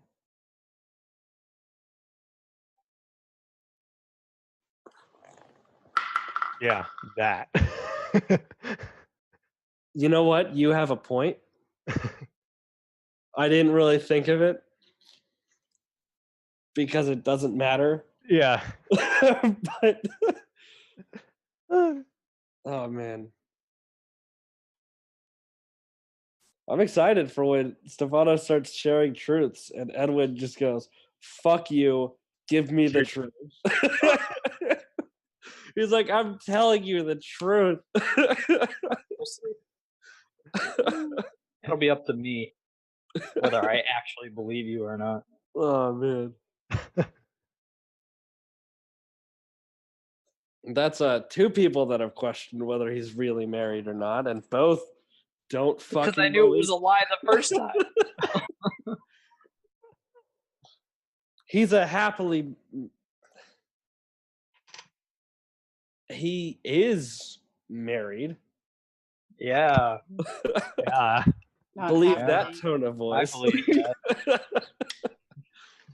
Well, that's how I imagined he said it when he rolled the 8. I am. And then over in his head, did I make the emphasis on am weird? Nah, that was cool. Like he's convinced he's doing this great disguise. He can't be Yep. seen when he's speaking. His lies are unbeatable. Nope. Everyone's got a family. Do you like that? God damn it. Oh, this isn't opening the way I thought it was. I mean, the bad part is he's technically not wrong.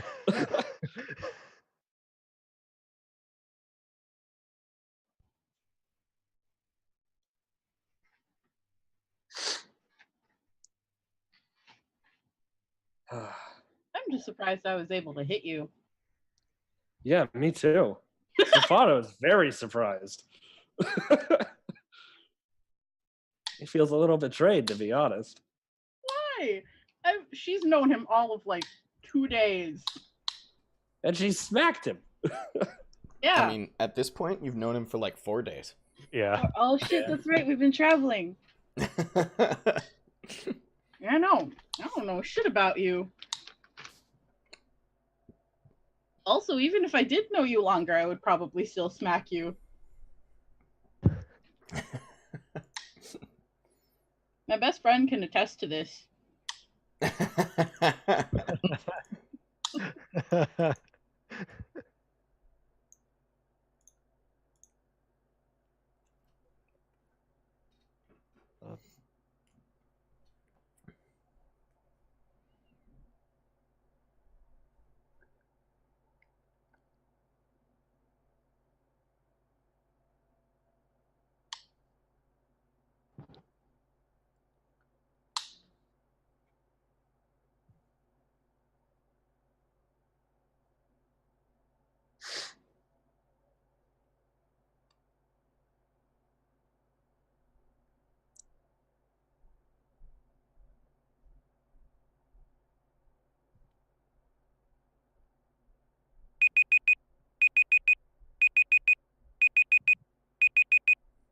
I hear beeping.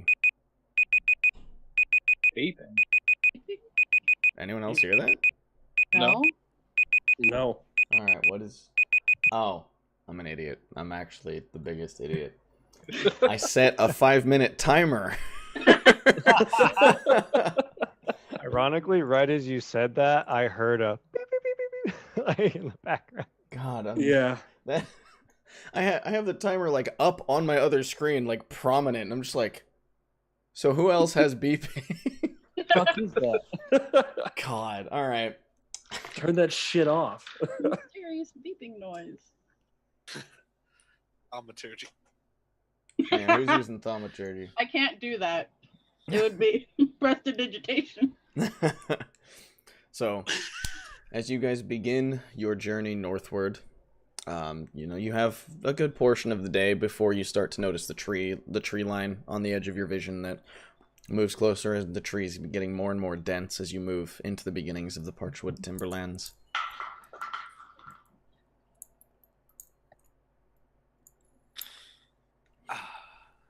Smell of fresh trees. Stefano is feeling increasingly ostracized by some members of the group. Some people insisting he's a liar. There's been Why. records of assault in some cases. No one else knows that but you and me. So he's gonna be keeping towards the edge of the group. Front or back? Where are you, Soraya? Siri would probably be towards the front. Then he is in the back. All right. And as we enter the Parchwood Timberlands, Malcolm would more than likely tell everyone this can be a dangerous forest traveling northward. We must all be on our due diligence to keep an eye out and help one another if anything were to find us interesting. Good More one. reason to get to Whitestone as fast as possible.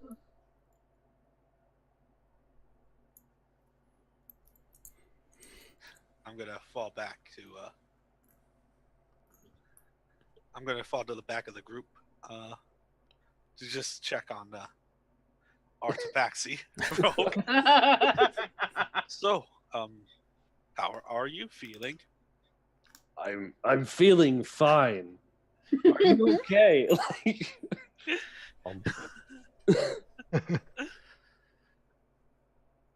Okay. Can I do an insight check? Sure.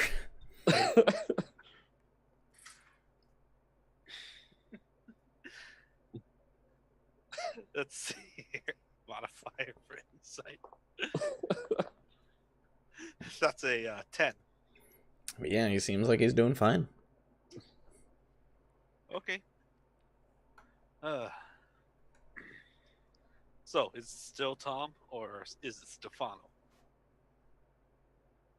I'm gonna make sure that nobody's around, not because I'm being followed, Edwin. God damn it, that's a 4 to make sure I'm not currently being followed. I mean, looking around, yeah, you don't see anybody outside of this group. Hey, I'm gonna need you to stop calling me Stefano. Oh, good. Like, just to call me Tom, okay? You didn't know me. I'm gonna kind of motion for him to stay with me and kind of drop back from the group a little bit. What is it? There's just some people who don't really like Stefano that are, I mean, it's hard enough to believe, yes? There's just some people in this world that don't quite like Stefano, and I don't know where they are. So I'd like to change it up to make sure that, well, I can't, they can't hurt me for things they say I did, but I didn't. How do you know that there are people after you? Well, you ever wake up inside of a bed with somebody threatening to kill you? Once, but that was a long time ago. It's an Yeah. oddly specific, relatable feeling. So you know exactly what I'm talking about. That's how I figured out there's a people who don't actually like me. You're saying that these people who don't like you would be able to recognize you just at a glance? Well, you see, a white cat with black ears is really quite a bit of a recognizable form. Yes? And the name of Stefano is a name that stands out, while a name like Tom doesn't. It's my middle name.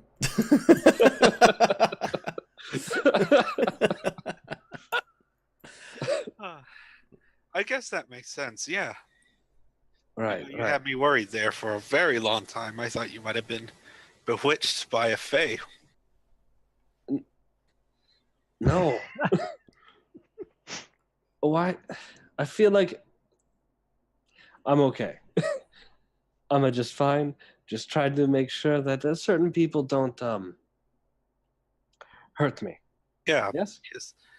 No problem. It's just like, you were acting really weird and shifty and you didn't respond to your name. Like one time there was a guard, he got bewitched into thinking he was a squirrel. Poor Lysandrathal. Right. So if I ever get the bewitched, I'll make sure to tell you, okay? I'll say I'm a bewitched. Yeah? Tanis is still looking out 1,000-yard stairs as he goes and walks back to the group.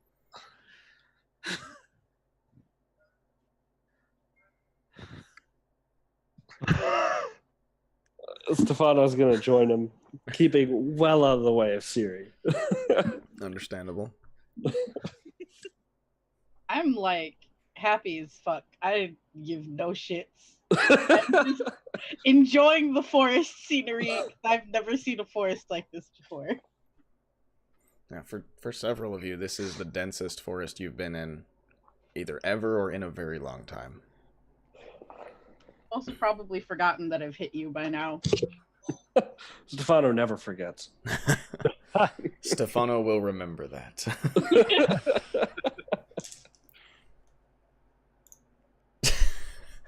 So, What the fuck?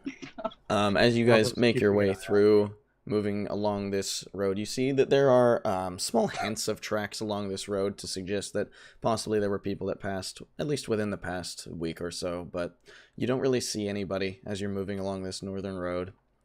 You can get about maybe 4 or 5 hours of travel past the actual beginning of the real thickening of the tree line before it starts to get dark enough that, especially with the trees around you, it is becoming incredibly hard to see and navigate.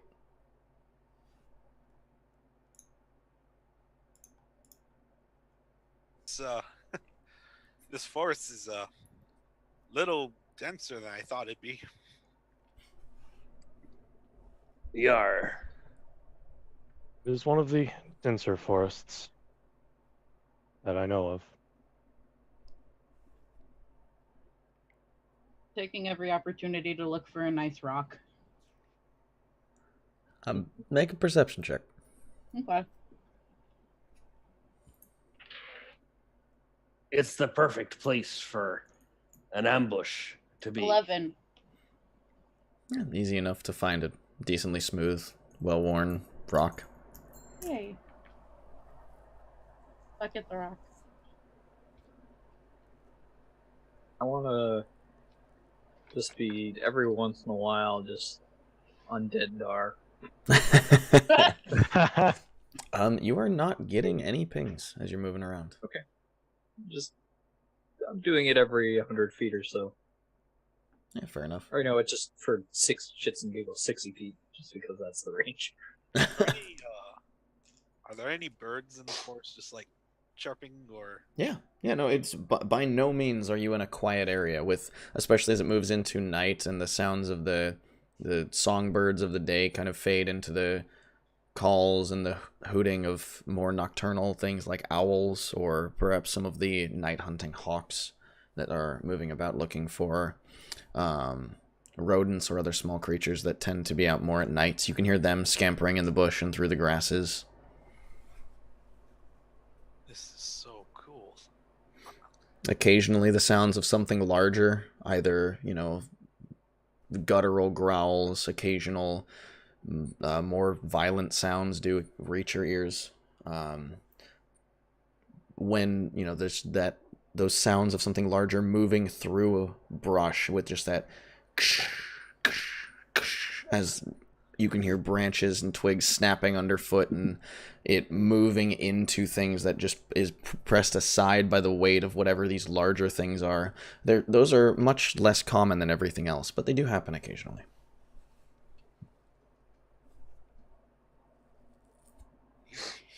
And Malcolm is definitely keeping an eye out and an ear out, whatever he can't see, and for any potential campsites that they might come upon where they could make camp eventually. Yeah, go ahead and make a perception check.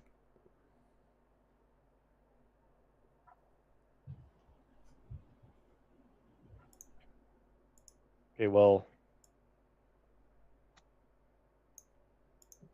going off of sounds, that's a 17, but visually that is a 6. Oh, Well, so you're pretty well aware of where things are as far as like these sounds that creatures are making, but you're having a really hard time finding any sort of decent clearing off the road itself for camp. So at this point, the best option looks to be just kind of like stepping off the road. The 5 feet you could manage and making a small little camp there. We might have to make camp right off the road tonight, everyone. That gives us a little bit less of an area to look over. Mostly we just want to look at the forest to our back. I really don't like not being able to see that far in. Well, just remember this. If you can't see them in this kind of place, it's going to be harder for them to see you as well. That's not true at all. I absolutely know that's not true. And a place like this with the dense area. I mean, a person like me, yeah, I can climb a tree, get a better vantage point. Actually, I am going to climb a tree. Yeah, easy enough. The trees here are dense, well, covered in branches, and it's easy to find one close that's you can scamper right on up. All right, I'm gonna take a look to see if there's any actual like camping spots nearby. Now that I have like a better vantage point. Sure, make a perception check. God, which dice has screwed me over the least? Right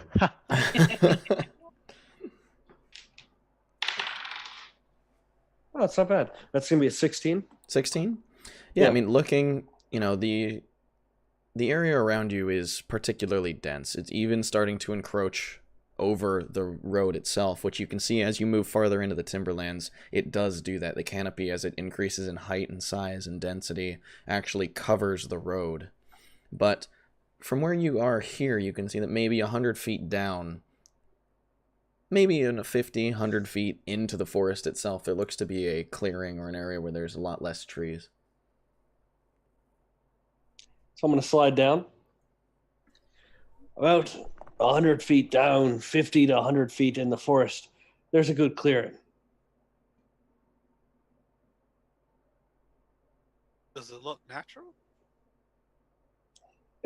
All I could tell was that it would look like a good enough spot for a campsite. We'd be able to tell more once we got there.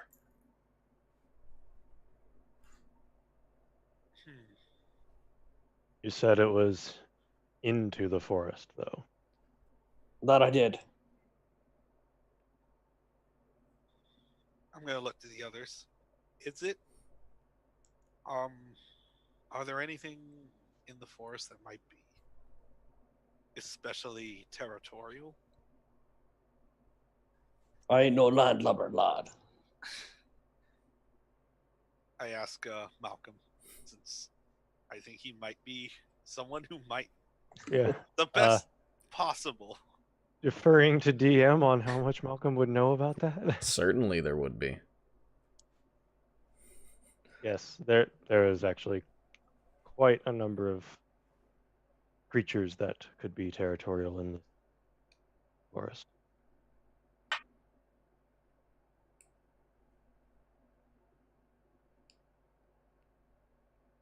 I'm gonna look to Stefano. Do you want to check it out with me just to make sure before we just set up anything? Why don't we go and check it out, lad? Or And I am going to try to stealthily approach this clearing. Before they depart, I would like to have Malcolm say, I would advise against going into the forest even as a team of 2. I'm gonna go with them. Is it that dangerous? I normally 2 can move faster than 3, and 2 has a higher chance of not being seen. If it weren't so dangerous, I'd go by myself. Have passed without a trace. Oh, well, then that makes things a lot simpler. Last time I spent time up here in this forest was for about the span of 2 weeks. And in it, I encountered lots of creatures.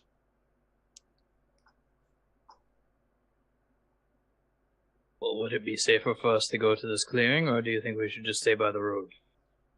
Keep in mind, road is right here. The clearing Tom mentioned is, according to him, about 100 plus feet through into the forest. Away from the road. I will defer to you. It's up to you. You're the one leading us through this woods.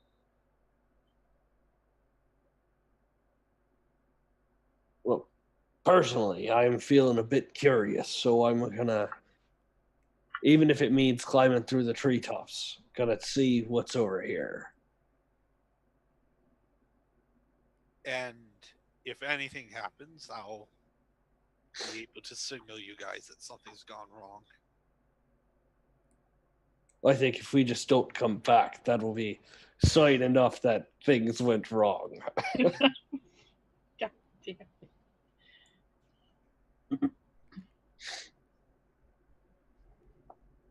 Tom's a realist, guys. Maybe maybe a minute. And I'm going to start making my way to the clearing. All right. So who's going to the clearing? 3 of you, okay? Malcolm, Edwin, what are you guys gonna do? Just hang out by the road and wait? Here and wait. All right. Yep. Before we leave, I'm gonna it- just palm Edwin's face and cast Dark Vision. All right. Just in case. Thank you. And she places a palm against your forehead, and for a moment you're a little confused until as she pulls her hand away, you have a much better vision of this area around you, which, while it is not in color, it is monochromatic. You have actual depth and clarity for about 60 feet. All right. Just in case. And then I'm gonna cast Pass Without a Trace on the 3 of us that are leaving to go stealth, I guess. All right, so you guys make stealth checks, add 10. And you said it was starting to get dark out? It is, the sun is like dipping below the horizon. All the lights kind of leaving at this point. So Okay. I wouldn't think that it is like dead of night. No, like there might be the last licks of light, but it's certainly by no means easy to see. I'm also guessing the forest, with how dense it is Yeah. affecting that a bit. Mm-hmm. All right, what'd you guys get? I got a 29. All right. I got a 15. That's with the plus 10? Yep. Okay. And Soraya, by the way you are sitting, did you get a nat 1? Yeah. Pass Without a Trace isn't doing shit for me. See, that's why Stefano wanted to go by himself.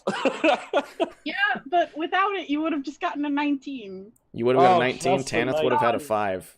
Yeah. So, regardless, as the 3 of you move through, Stefano like a ghost, knowing exactly how to maneuver so as not to step on twigs, crinkle leaves, occasionally using the trees to get over obstacles to make as little sound as possible. Following him is like following a ghost. There is practically no sound. Tanith, you're getting through, emulating where he's placing his feet well enough that while you occasionally snap a twig or crinkle a leaf, you stay relatively quiet the whole way. Soraya, you are in awe of this forest and just the sheer size and the density, and especially now that you're moving off the road into it, it is enrapturing, and you are having a very hard time focusing on your feet, in just that you want to look around you and you just keep stumbling into twigs, into rocks, into leaves, and making a good bit of sound as you do. As the group of you approach this clearing, which roughly circular in shape, it just seems to be an area where a couple trees had fallen at one point. You can kind of see the rotted remnants of them at various angles. But the area itself is a little bit clearer. There doesn't seem to be any presence there other than just the occasional bird that flies overhead as you watch, but all's quiet in this area for the moment. Seemed like there might have been anyone who's camped here before. Make a perception check.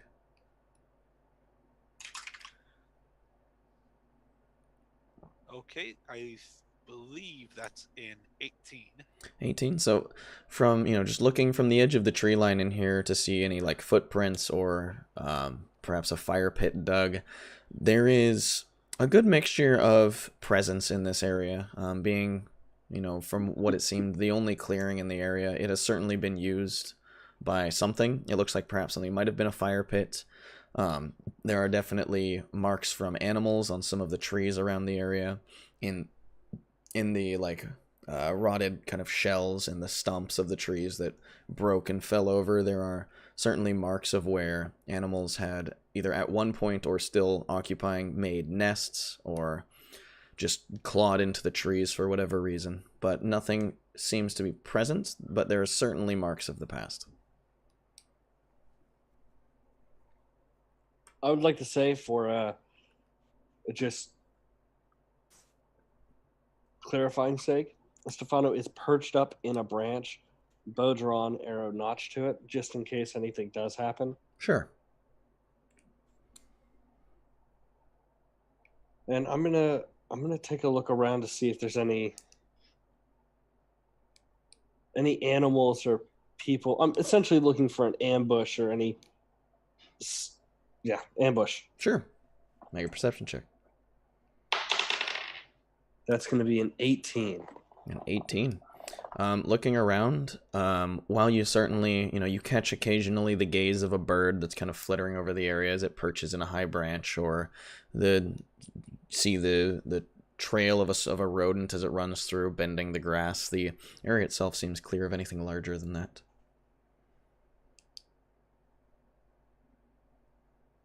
All right. I'm gonna drop down into the clearing.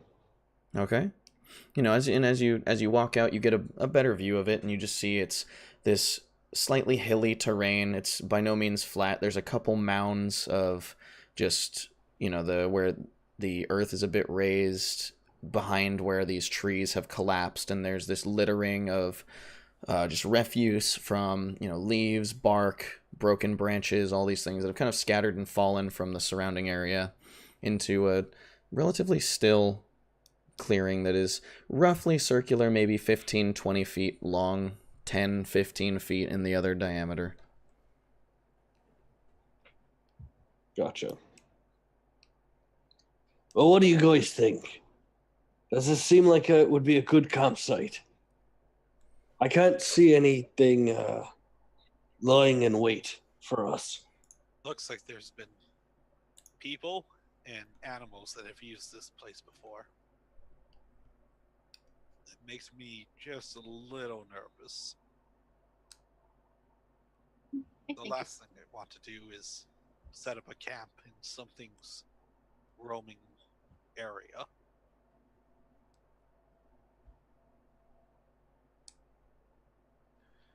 pretty sure we're going to do that regardless of where we set up in the forest because things move all the time. There's Very true. no certain path to it, probably. So, There's not a. She's right. There's no place where an animal would be like, oh, this is where I do not go. No, animals tend to travel just wherever they want. And, well, this might be a bit more comfortable than the brambles by the road, to be true. Okay. I'll go. Let's go and let the others know. Well, I can be there and back in like a few seconds. Really? Yeah. I'm going to dash. Oh, we're about, what, 150, 200 feet away? From them? I mean, I would assume you guys would probably have walked up the road a little farther towards where they, like, entered towards the clearing. Yeah. So, I mean, you're maybe 100 feet away from them. Yeah, I'm going to, what, 40 feet, 80 feet. I don't really have to use feline agility. If you're doing your feline agility dash thing, this is by no means stealthy. This is a sprint. Well, yeah, but it's a deadly fast sprint. Right, but it's not quiet. Just so you know. I don't think we should split up. Also, I think the people in armor could benefit from Pass Without a Trace. And the one that can't see in the dark, you know. I think I would feel more comfortable if we went through this forest as a group. Tom, who's been stretching and preparing for this fucking 100-foot dash in a second, is very disappointed at this. Fine, if everyone doesn't want to see this amazing feat of speed and agility, then I guess we'll walk back together. I would rather something not attack Tanith and I while we're waiting for the three of you. Yeah, you just Come back. hide. I- Like this, and then I'm going to stealth check. All right. If there's ever a time for a nat one. Oh my god, I just rolled a 19. That means I got a 38. Oh, yeah, because of Oh Pass Without a my Trace. So, I mean, I'm just going to assume that you can't get a 39 on perception. So, Nope. yeah, you see him kind of like, with a flourish, like step back into the trees and vanish. I'm gonna lean over to Tanith. Do you think this is why he painted himself brown? Let's get a little away from the edges. I guess we'll head back. I'm following, but sneaky. Oh yeah, no one knows where you are. So yeah, you guys make your way back along to the road's edge where Malcolm and Edwin are waiting. Clearing's fine. It's got a few signs that people have used it before and a few signs that animals have come near there before. Something weird though. Regular tracks. Said it before. I am Malcolm. It's up to you. You're the one that knows this force.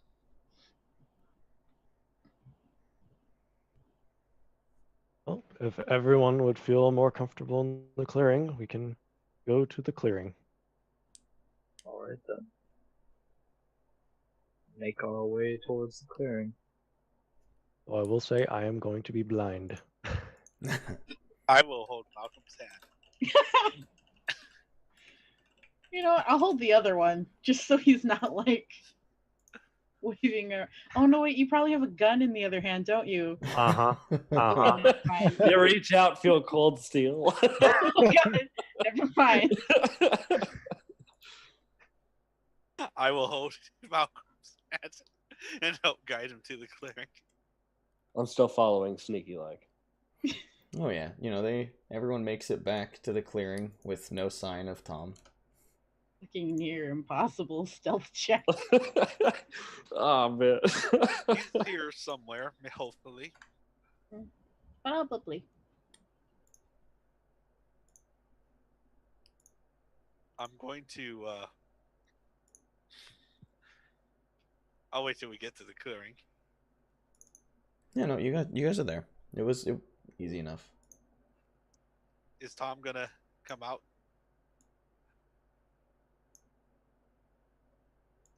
Yeah, Tom will step out with a flourish. We just fucking left him the entire time. Guys, look!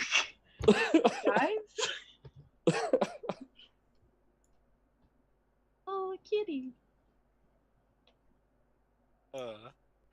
There you are. Well, let's set up camp. Alright. I'll take first watch again. You know what? I'll take first watch with Edwin. Didn't get enough of that accusing me of lying. Stay up with them for first watch for once instead of second. All right, so the three of you are taking first watch together. All right. Sign up for the abusive one and the verbally abusive one. So go ahead and all of you give perception checks. Solid 6. That's gonna be a 23. 23 11. and 11. So Stefano and Soraya, you guys, just in the darkness of the forest, it's a little hard to make out some shapes, but you're doing your best to keep an eye out. And Edwin, you are keeping a very sharp eye out. The dark vision that Soraya gave you is an enhancement to the way you already know to keep an eye out at night, and it makes it very easy for you to keep a very close watch on what's going on in between these trees. See if it makes me better at wood carving. I'm also going to be working on... Another die? Yeah. 10, 11 again. Oh. You're getting there. I got Eventually. I got a 24. All right, so you, through some deft handiwork, you managed to make a die that, to as far as you can tell, to most people, would be not visibly tampered in any way, and very likely to roll what you want it to. Perfect. Just unwrapping my arm wraps so that I can adjust them. But probably turned away from two of them, unwrap and then rewrap. Mm-hmm.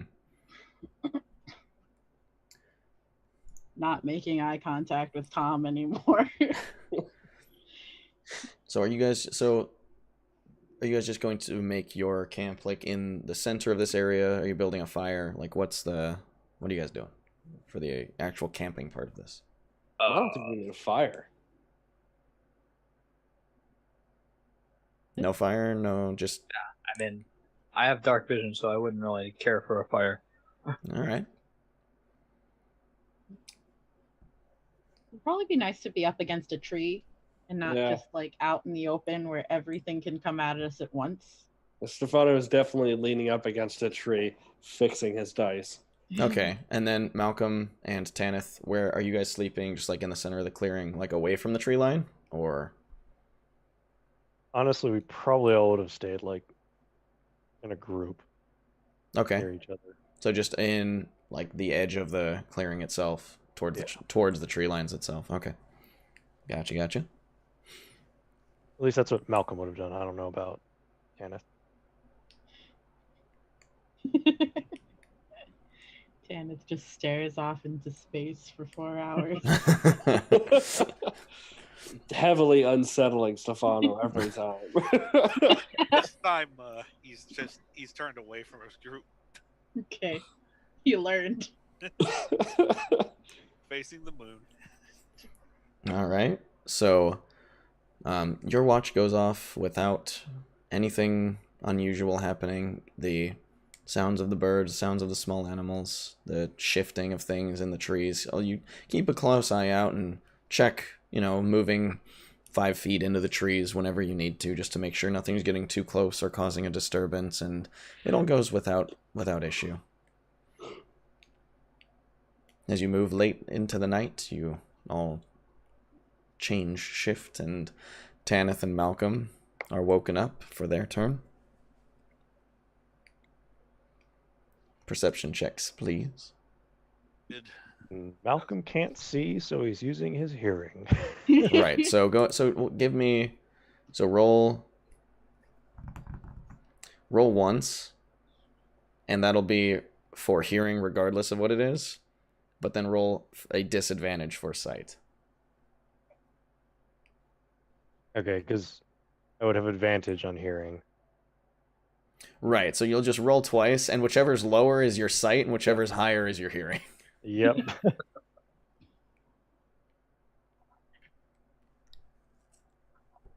Rolls a 5 and then a 6. I'm kind of hoping for a fun- 2 and a 3. Funny enough, it's on the flip side of that. Hearing would be a 22, All right. and sight would be a even 20. Wow. You are surprisingly perceptive. In the moonlight of this clearing is actually giving you a very good amount of just awareness here.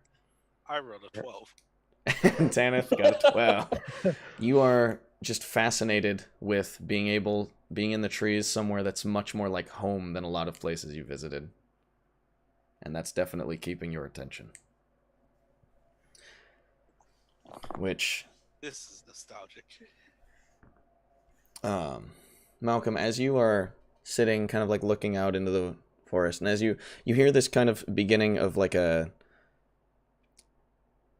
twitch, a crack, just the same sounds that you have been hearing from a bunch of directions, but this one coming from the clearing behind you. And as you turn slowly just to see what the sound is, and you see one of the hills themselves actually starting to rise from the ground. Fuck. Moving very slowly, just shifting earth is what it looks to be at a first glance. But you see initially just this mound that grows into just a larger bulbous form and then you see, as with dirt and bits of earth falling away, an arm reaches out and another, and it starts rising into this larger form as it starts shuffling with surprising silence towards your group. I was about to ask if it was heading towards her.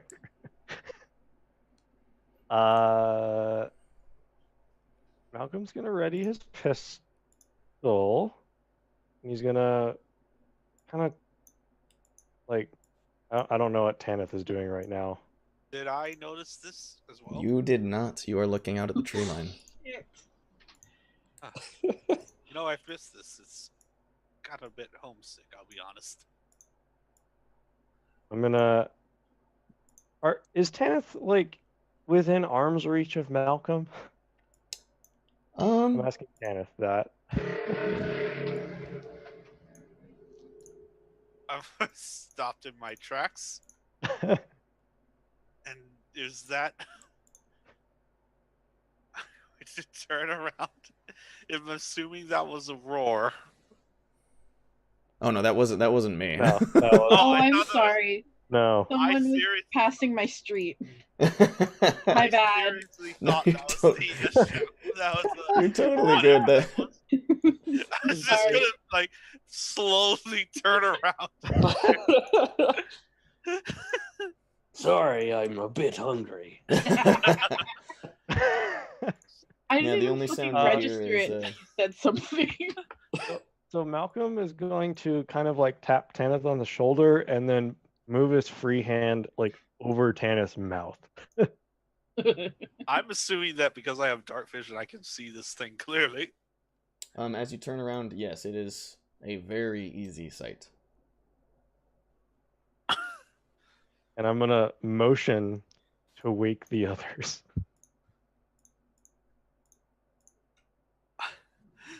At this point, where is it? It How far away? Here. Oh no, there's a map. There is a map. There's a map. All right, let's get to it. And FYI, Malcolm is still blind. Technically. You're good. Technically.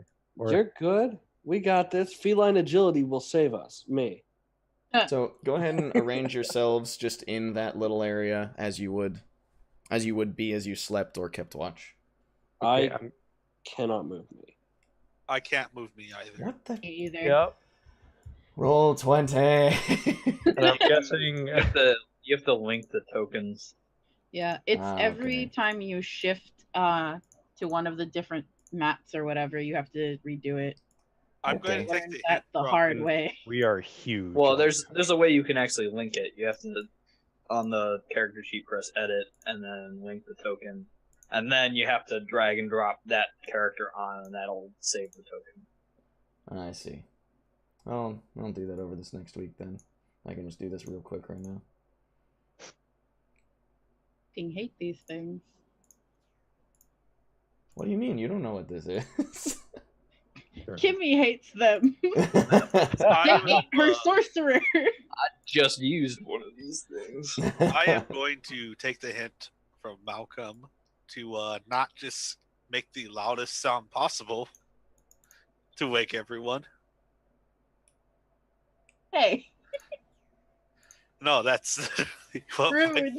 that's I mean, what Plan A was. It's the only thing I can do. to be fair, I could just wait for my gunshot to go off. That's true. Okay. Oh hey. I Double can check for me. You should all be able to move your people now. Hey. Again. Hey. Yes, I can move now. Okay. Instead, I am going to go to each tent opening. I'm not in a tent. I'm in a bedroom. I'm curled up in the grass, man. We've got a bedroll. Not all of us have tents, Tannis. I am, No, going, bitch. Tannin. I am going to summon my rapier, and I'm going to, in as quick a manner as possible, just slap the broadside against each Oh, person's God. foot as fast as I can to wake as many people. Okay, so we'll say As- I want you to go ahead and roll initiative on. Yeah, I was gonna say as soon as like it would move even closer, Malcolm probably would have shot. But Yeah, no, roll I initiative. I figured you're ready with the pistol. Yep. I'm checking something for if Tanith is going to get to Edwin before it does. I rolled a 16. He got a 15. Hey, Oh I my also God. got a 15. I got a 7. I'm gonna miss that plus 10. Edwin, what'd you get? 9. 9? Soraya, you said you got a 7? I got a 7. It's also been longer than an hour, so Pass Without a Trace is gone. I know. That's why I And said Malcolm, I'm gonna miss what'd you it. get? So for initiative, I got a 16. 16. You and Tanith are up first. Simultaneously. Wow, we have 2 16s, 2 15s, and then a 9 and a 7. Alright, so as it lurches forward, Malcolm, I'm assuming you have a shot ready. Yeah, definitely. Although As Tanith begins to start waking people up, the gunshot rings out. Yep. okay, I'm not sure exactly how far away I am on this, mainly because the scale is interesting. on the map, Just use the grid as the roll 20 has it. Ignore the grid and scale on the actual map. I just needed Okay. I needed a clearing map. Okay. Well, my question is disadvantage because sight. Disadvantage because of sight, yes. Not because of range. Is what I wanted to know. Well, that is let's see. That is going to be a 11. 11, that will not hit. As you raise your pistol and just in the darkness, it's in spite of its large form, it's surprisingly hard to make out against the forest behind it, and you pull the trigger with this loud and all of you instantly jolt awake as this gunshot rings out above you, but there is no impact. Yep. Cool. Well, Bonus action. I am going to not do anything at the moment, actually.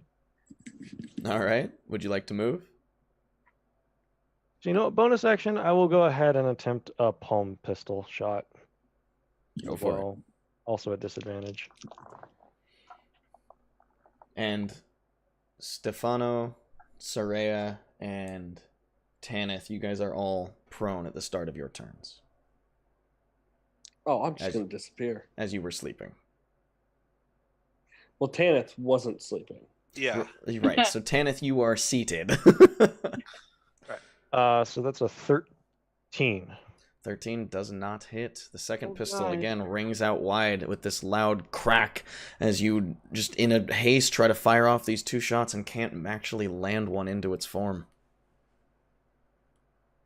I'm going to move to the other side of the clear.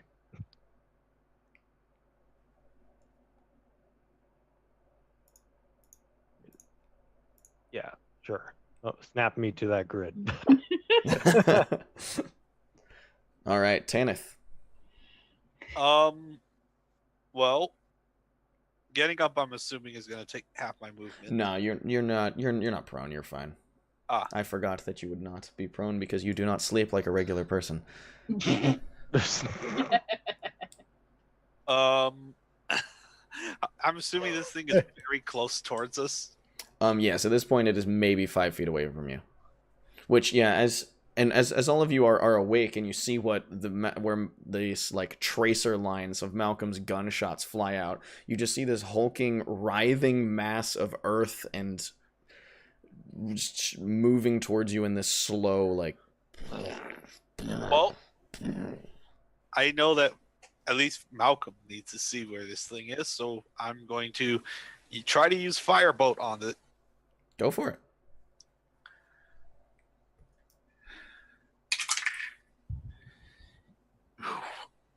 Hopefully that works. 12? 12 does not hit. Ooh.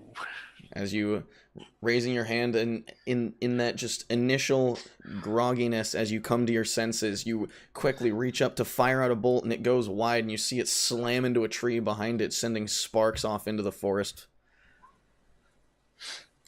You're gonna set the forest on fire. Oh boy.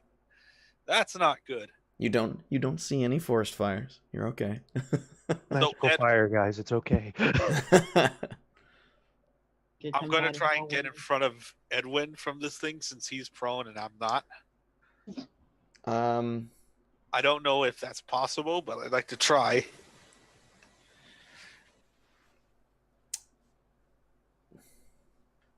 Yeah, sure. You can kind of try to like push Edwin back slightly and just force yourself in between the two. Sure. Yeah. Just so that this thing doesn't manage to get to him All right. fully. All right, we'll go ahead and just do that. Yeah. All right. Anything else from you? No, that's going to be it. All right. So then, Stefano, you and the mound will go simultaneously. Oh god. All right, perfect. Am I technically going first? Roll a d20. Add your dex. Okay, that's going to be an 8. It also got an 8, so no.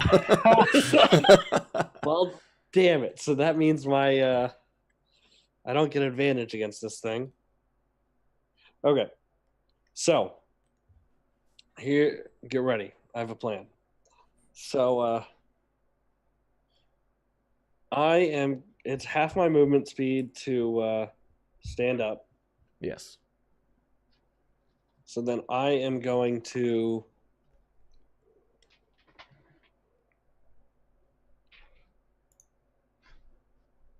I'm going to stealth into the bushes.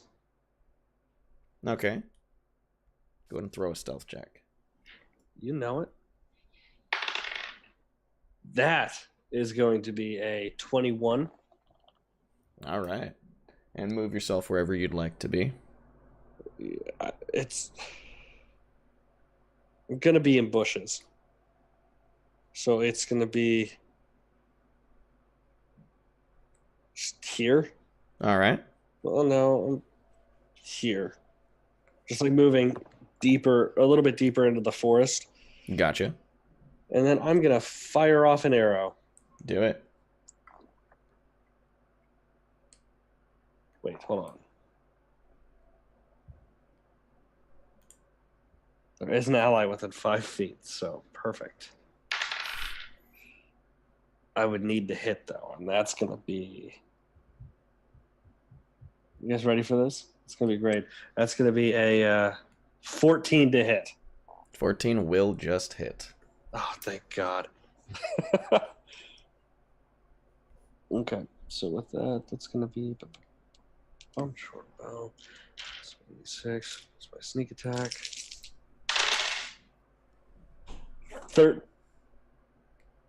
18 damage. 18 damage.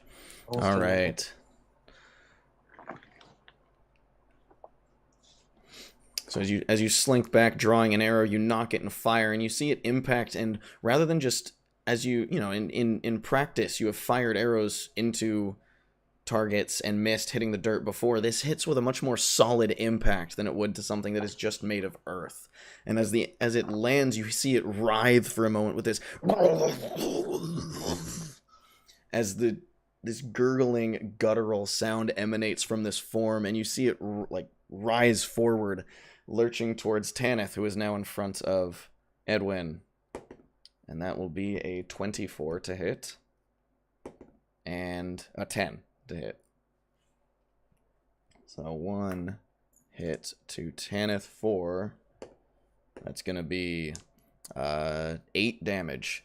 As lurching forward, it brings this, one of the arms, which you now see is this mass of coiled roots and earth in it. Oh boy. Swings it around, and it catches you just directly in the side, slamming you downward as the roots spread outward on its impact and start to go over your body as it pushes this arm now into you. But that is going to be its turn. Oh. And that It's will always the ribs. and that will then bring us back to, or that will bring us down to Edwin. All right. So you moved me back. So I'm just gonna get up, and as he is sort of getting knocked to the ground, get up and sort of push myself in front of him. And I'm going to try and grab onto the root that's hitting Tanith and cast Inflict Wounds. All right. And what's the save for that one? It's not a save. It's just a Okay, cool. just a magic roll. Which is going to be +6. That's 19 to hit. You know, that's gonna hit. Yeah. That's 3d10. Freaking melee spell attacks, man. Yeah. Inflict Wounds is pretty nasty. This one. There's another d10.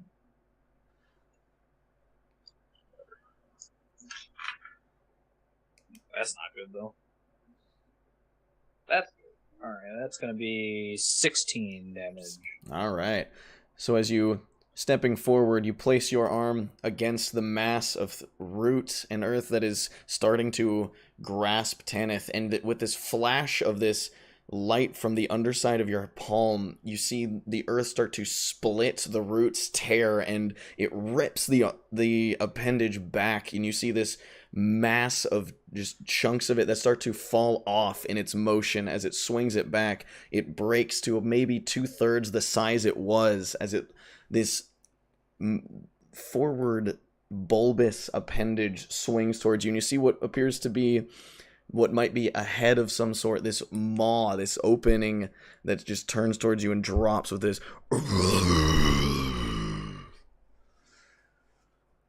Okay. All right. Anything else from you? No, I'm just gonna sit here and put my shield up. All right, Soraya. That was a horrifying sound you just made. Yes. Thank you. I guess I'll just run up and I'll start swinging. Short sword. I had to change to all my DM dice because my player dice is all failing me. I think it's just the 19. power of being a DM. That does hit. So that's not a failure to me. Well, that wasn't a player dice. That was a DM dice. I see. 6, 5 slashing. 5 slashing. All right. 5 slashing, and then I'm gonna punch it. Do it. Oh shit. That's a 10. Yeah, 10 does not hit. But as you Yeah. as you step forward and you draw the sword, swinging it across, you catch and you slice through several roots, sending chunks of earth flying off. As it, after turning towards Edwin, immediately jerks, and you see it, the mass like almost shift in its body composition as this giant frontal maw turns towards you. This wide opening into the blackened area that is the center of it, and you just hear that same guttural just. Oh, that is disgusting. All right. Anything else from you? Nope. All right. Back up to the top. Malcolm and Tanith simultaneously. All right. Malcolm clearly heard that growl from it. Oh, yeah. The real growl this time. I know There you what go. I'm doing. Go ahead, go for it. I'm going to bring my shielded left arm like this, and the other sword hand, and a bit of a sword resting on the shield, and I'm going to cast Burning Hands at the big opening in front of me, All right. and it has to make a dexterity saving throw. That is a failure. Ooh. Let's see. You, and you. Okay, that's going to be 8 fire damage right into this thing's open mouth. And anything that can ignite on this thing is going to ignite. All right. And as it swings round to face Soraya, you touching the thumbs of your hands together, and as you hold this shield, you fire this sheet of flame that echoes forward. And since you guys are going simultaneously, Malcolm, you can have just no disadvantage on this shot, as this area is now alight with flame for a brief moment. Oh, sweet. Cool. If that is what you wish to do, at least. And as this flame echoes across, you see some of the outer bits of it alight, but the flame passes over it, and mostly you just see bits of this earth substance kind of char, but there's no visible change in the actual creature overall. Ooh. All right. So yeah, seeing it. I would probably have been doing this all this happening at the same time, but Yes. bonus action, I'm going to activate my flame right on my pistol. All right. And so the barrel becomes wreathed in flames in the dark, and I'm going to shoot at it. So With go ahead and do a, show without disadvantage on this one. Yep. And that is a heathen 20. There you go. That'll hit. That is going to be a 12. So 12 points of piercing damage, and then, in case I'm separating it out, 2 points of fire damage. All right. This time, having a much clearer sight of this strange, horrendous creature. You take aim, and fire, this time ringing true as it impacts, and you see these large masses of this earth as Root splits underneath the impact of this bullet with this bright flash against the mass as chunks fly off, and it writhes back for a moment before lurching forward with that same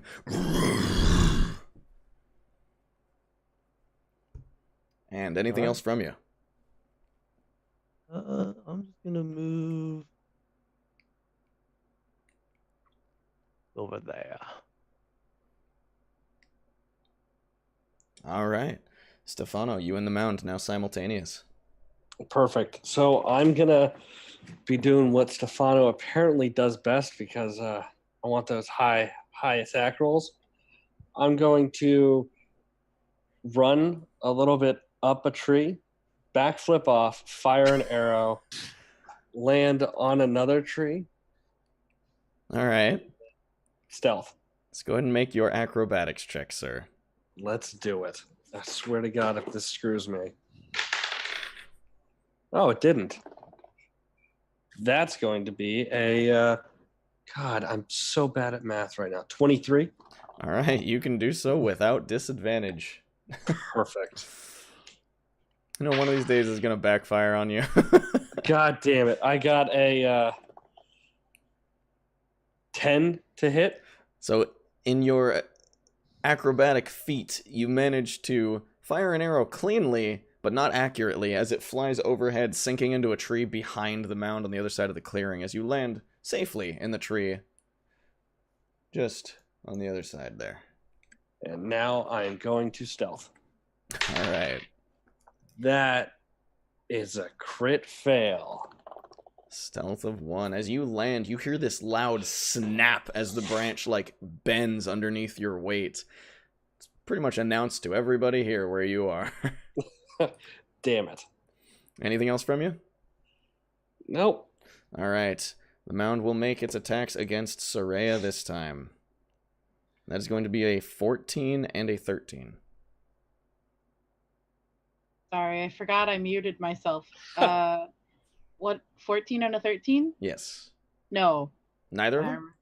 My armor class is 15. There you go. So, and as you had approached it and were as it turned around, you stepped back as it lurched forward and were ready as it swings out again with these two massive, writhing, root-entangled arms that swing for you. And as they impact, you see this spread of roots into the earth that just shoot out and then writhe back into the arm as it pulls back, trying desperately to just swing at someone, but you are too fast for it and are ready for its attacks. Which brings us now to Edwin. Alright. Doing the same thing. I'll do it at level 3 this time. That's going to be 16 to hit. That'll do it. Alright.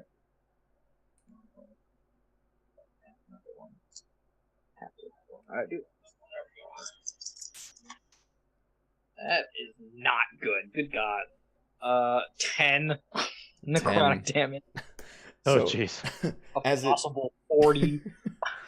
As it swings towards Soraya, you step forward and just catch a fist into its side, and around your hands, shooting outwards, this black energy that starts to break apart. The roots wither, and the earth beneath them falls and crumbles to the ground as this hole begins to open in its side, and it turns back away from Soraya towards this new source of pain. It's just... Anything else from you? I'm gonna move to here. I'm just gonna allocate myself more away from everybody else. All right. Soraya, what would you like to do? I'm just gonna hit it. That's all I can do. All right. Oh shit, nice. 22. Yeah, that'll hit. Short sword.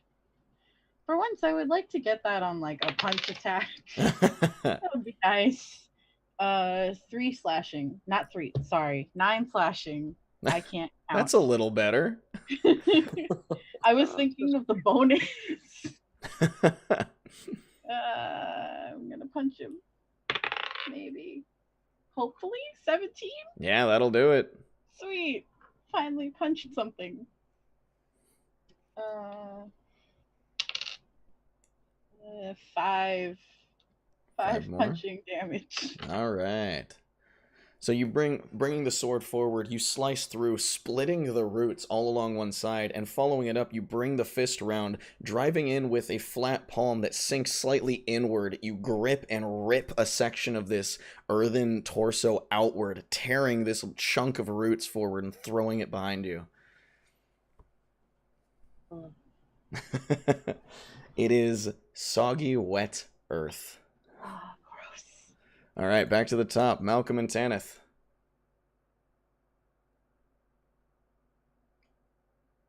That burning hands didn't seem to do much. So instead, I am going to try something else. I'm going to try magic missile against this thing. All right. Let's see if some force damage might do a little bit extra. It's 3d4. Yeah, just 1d4 per bolt. I forgot what damage it did for a second. It better be low since you just get to hit. I can't remember if it was 2 or 3. Okay.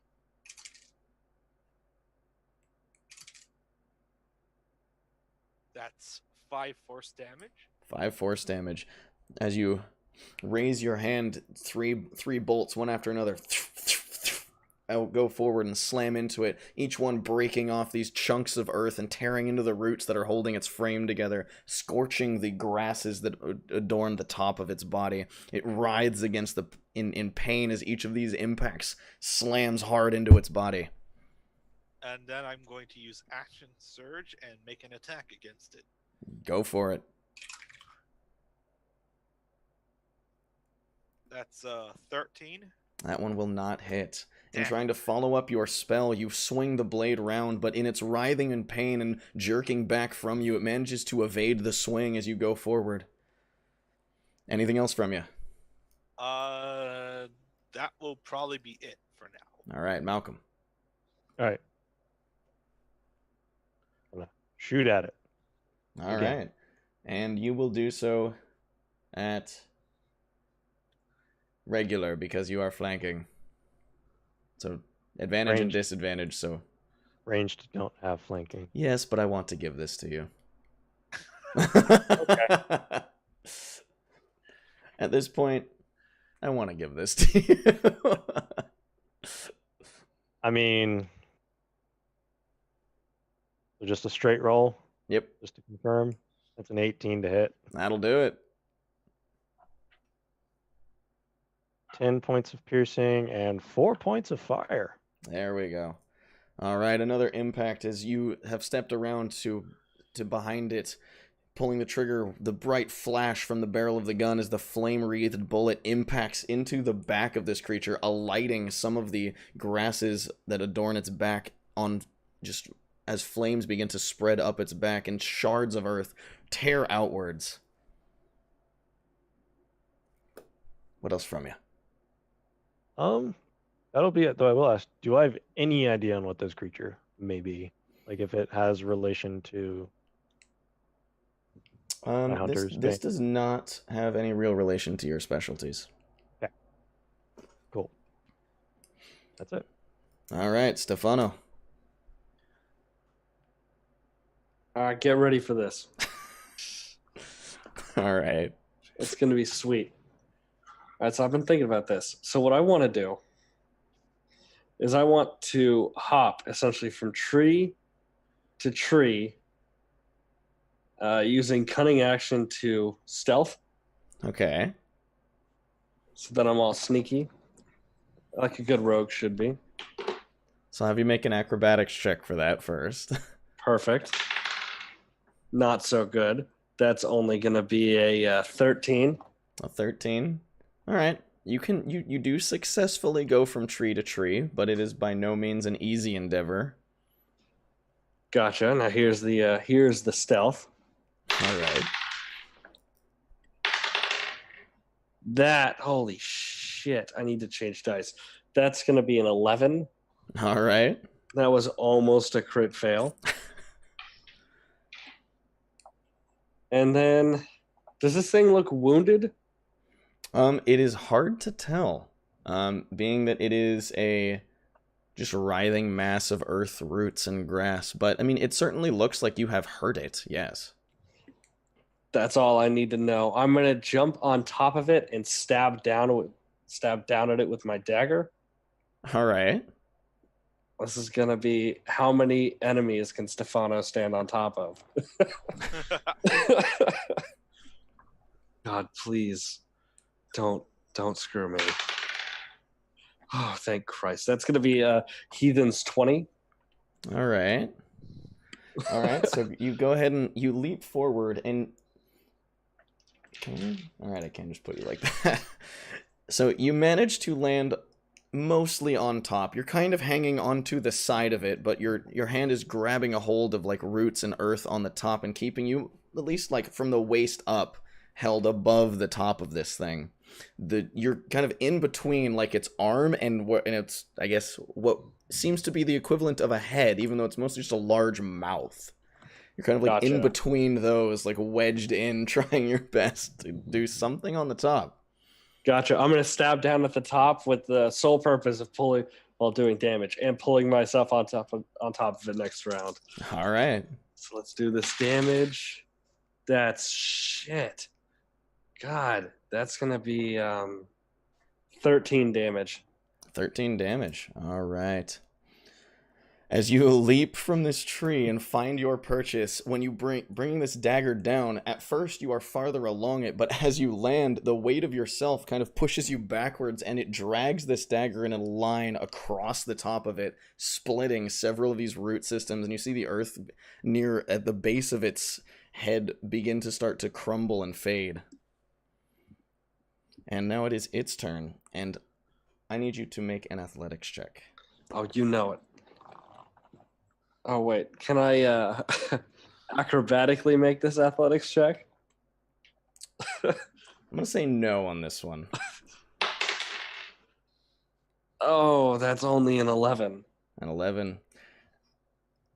I thought it was a 0. As you slightly slide back and you kind of find your purchase, but as you do, you see like the head of this thing starts to shift, the maw turning as the arm grabs you and forces you inward, and you see Stefano disappear as the mouth just chomps down, pulling him inward. I'm going to have to use this fucking potion. Which, on that,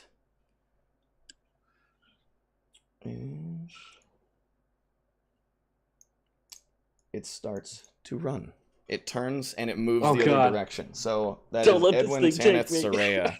All three of you will have attacks of opportunity. Sorry, what? You will have an attack of opportunity as it moves away, if you would like. 14 to hit. Yeah. 19 to hit. I'm sorry, I was distracted by him saying, "Don't let it take me." That's the most. It's gonna be really haunting if that's the last words he ever. What'd you get there, Soraya? I got a heathen's 20. All right, all of you hit. Go ahead and roll some damage. 7 bludgeoning. 7 bludgeoning. Oh, that's good. That's 6 piercing. Wait, not 9 piercing. I forgot to add my dex modifier. All right. I always forget to do that. 4 slashing. 4 slashing. All right. And the last thing you hear with this, don't let it take. As you see the thing, this mass that kind of pulses and undulates, and you see it move backwards in a way much like a throat, pulling him inward. The mass like shifts in its movement and starts to just glide forward across the dirt, moving as swiftly as it can towards the tree line. And that will then take us to Edwin's turn. All right. How hurt does it look? The form is significantly different in how well it's being held together from when you first saw it. It looks like you have beaten it up quite a bit. I'm gonna run up to the back of it. We're gonna go level 2 inflict wounds again. That's gonna be a 25 to hit. You know, it barely hits. Let's just roll better on damage this time. That is much better on damage. That is gonna be a 1, a 9, a 7, and a 7, so 24 points of damage. How do you want to do this? Oh, Thank God. And for a cleric, I've killed a lot of stuff. Clerics are MVP. I'm gonna run up to the back behind of it, and I would assume it turn around with its weird jaw that sort of moves around. I'm gonna grab it up by its throat. I've seen much more better horrors than you'll ever see. I'm just gonna take it, and it's gonna bleed backwards as all of it just dissolves into dust. All right. You see Edwin sprint forward and grasp it by the throat, this black energy seeping outward from his hand, the roots around it just rotting away, the earth falling beneath it as it crumbles from the point of contact outward, the body just almost dissolving into this mass of earth, which as it cascades down the body, getting about halfway through the torso before it slows and crumbles into this heap and mass of earth and roots, which at this point are all kind of slowly dissolving and melting and decaying. Stefano kind of like pulls himself forward out of this heap with just covered in wet dirt and mud and bits, plant bits stuck into parts of his clothing. First thing I say, I'm gonna look up at Edwin and go, I couldn't really hear you in there, but did you say you saw better whores than this one? Because that didn't make sense. No. I'm just gonna walk back to camp. This isn't a good whore, by the way. have a penchant for eating you, don't they? What, whores are giant mounds of earth? Things in general. I feel like this is a loaded question. I'm gonna help him up and then walk back to the campsite. Malcolm will rejoin everyone and say, and that is why I wanted to make camp on the road. Point taken. For the record, I never disagreed with you.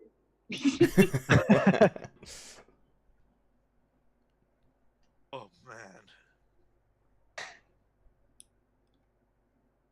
So, who's on watch next? And that is where we will pick up next week. Oh god. Oh, jeez. What did you say, by the way? Because I wasn't sure if I heard correctly. I've seen worse horrors than horrors. Horrors. Horrors. Gotcha. Horrors. I also heard horrors, and I was My grovelly voice is very mumbly.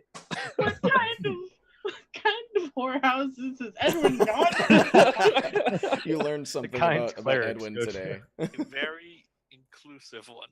Oh boy. Edwin Very doesn't fine partaker in the flesh. Yeah. I mean, things that just happened to Stefano are people's kinks.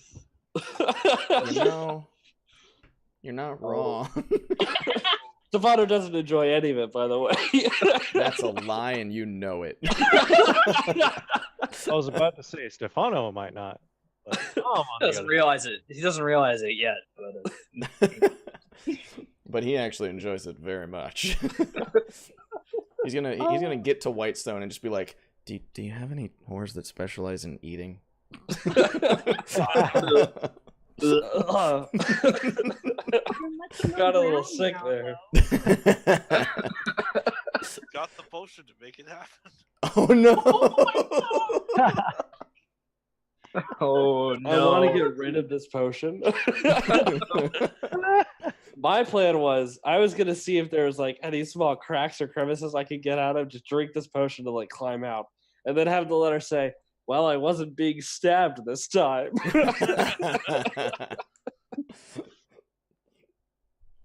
Well, That was absolutely fantastic. So, but thank you everybody for watching. We're gonna call it quits on this one tonight. We'll see you all Thursday at Critical Role, and I hope everyone has a great week. In the meantime, we'll see you next Monday at 7 for our next episode.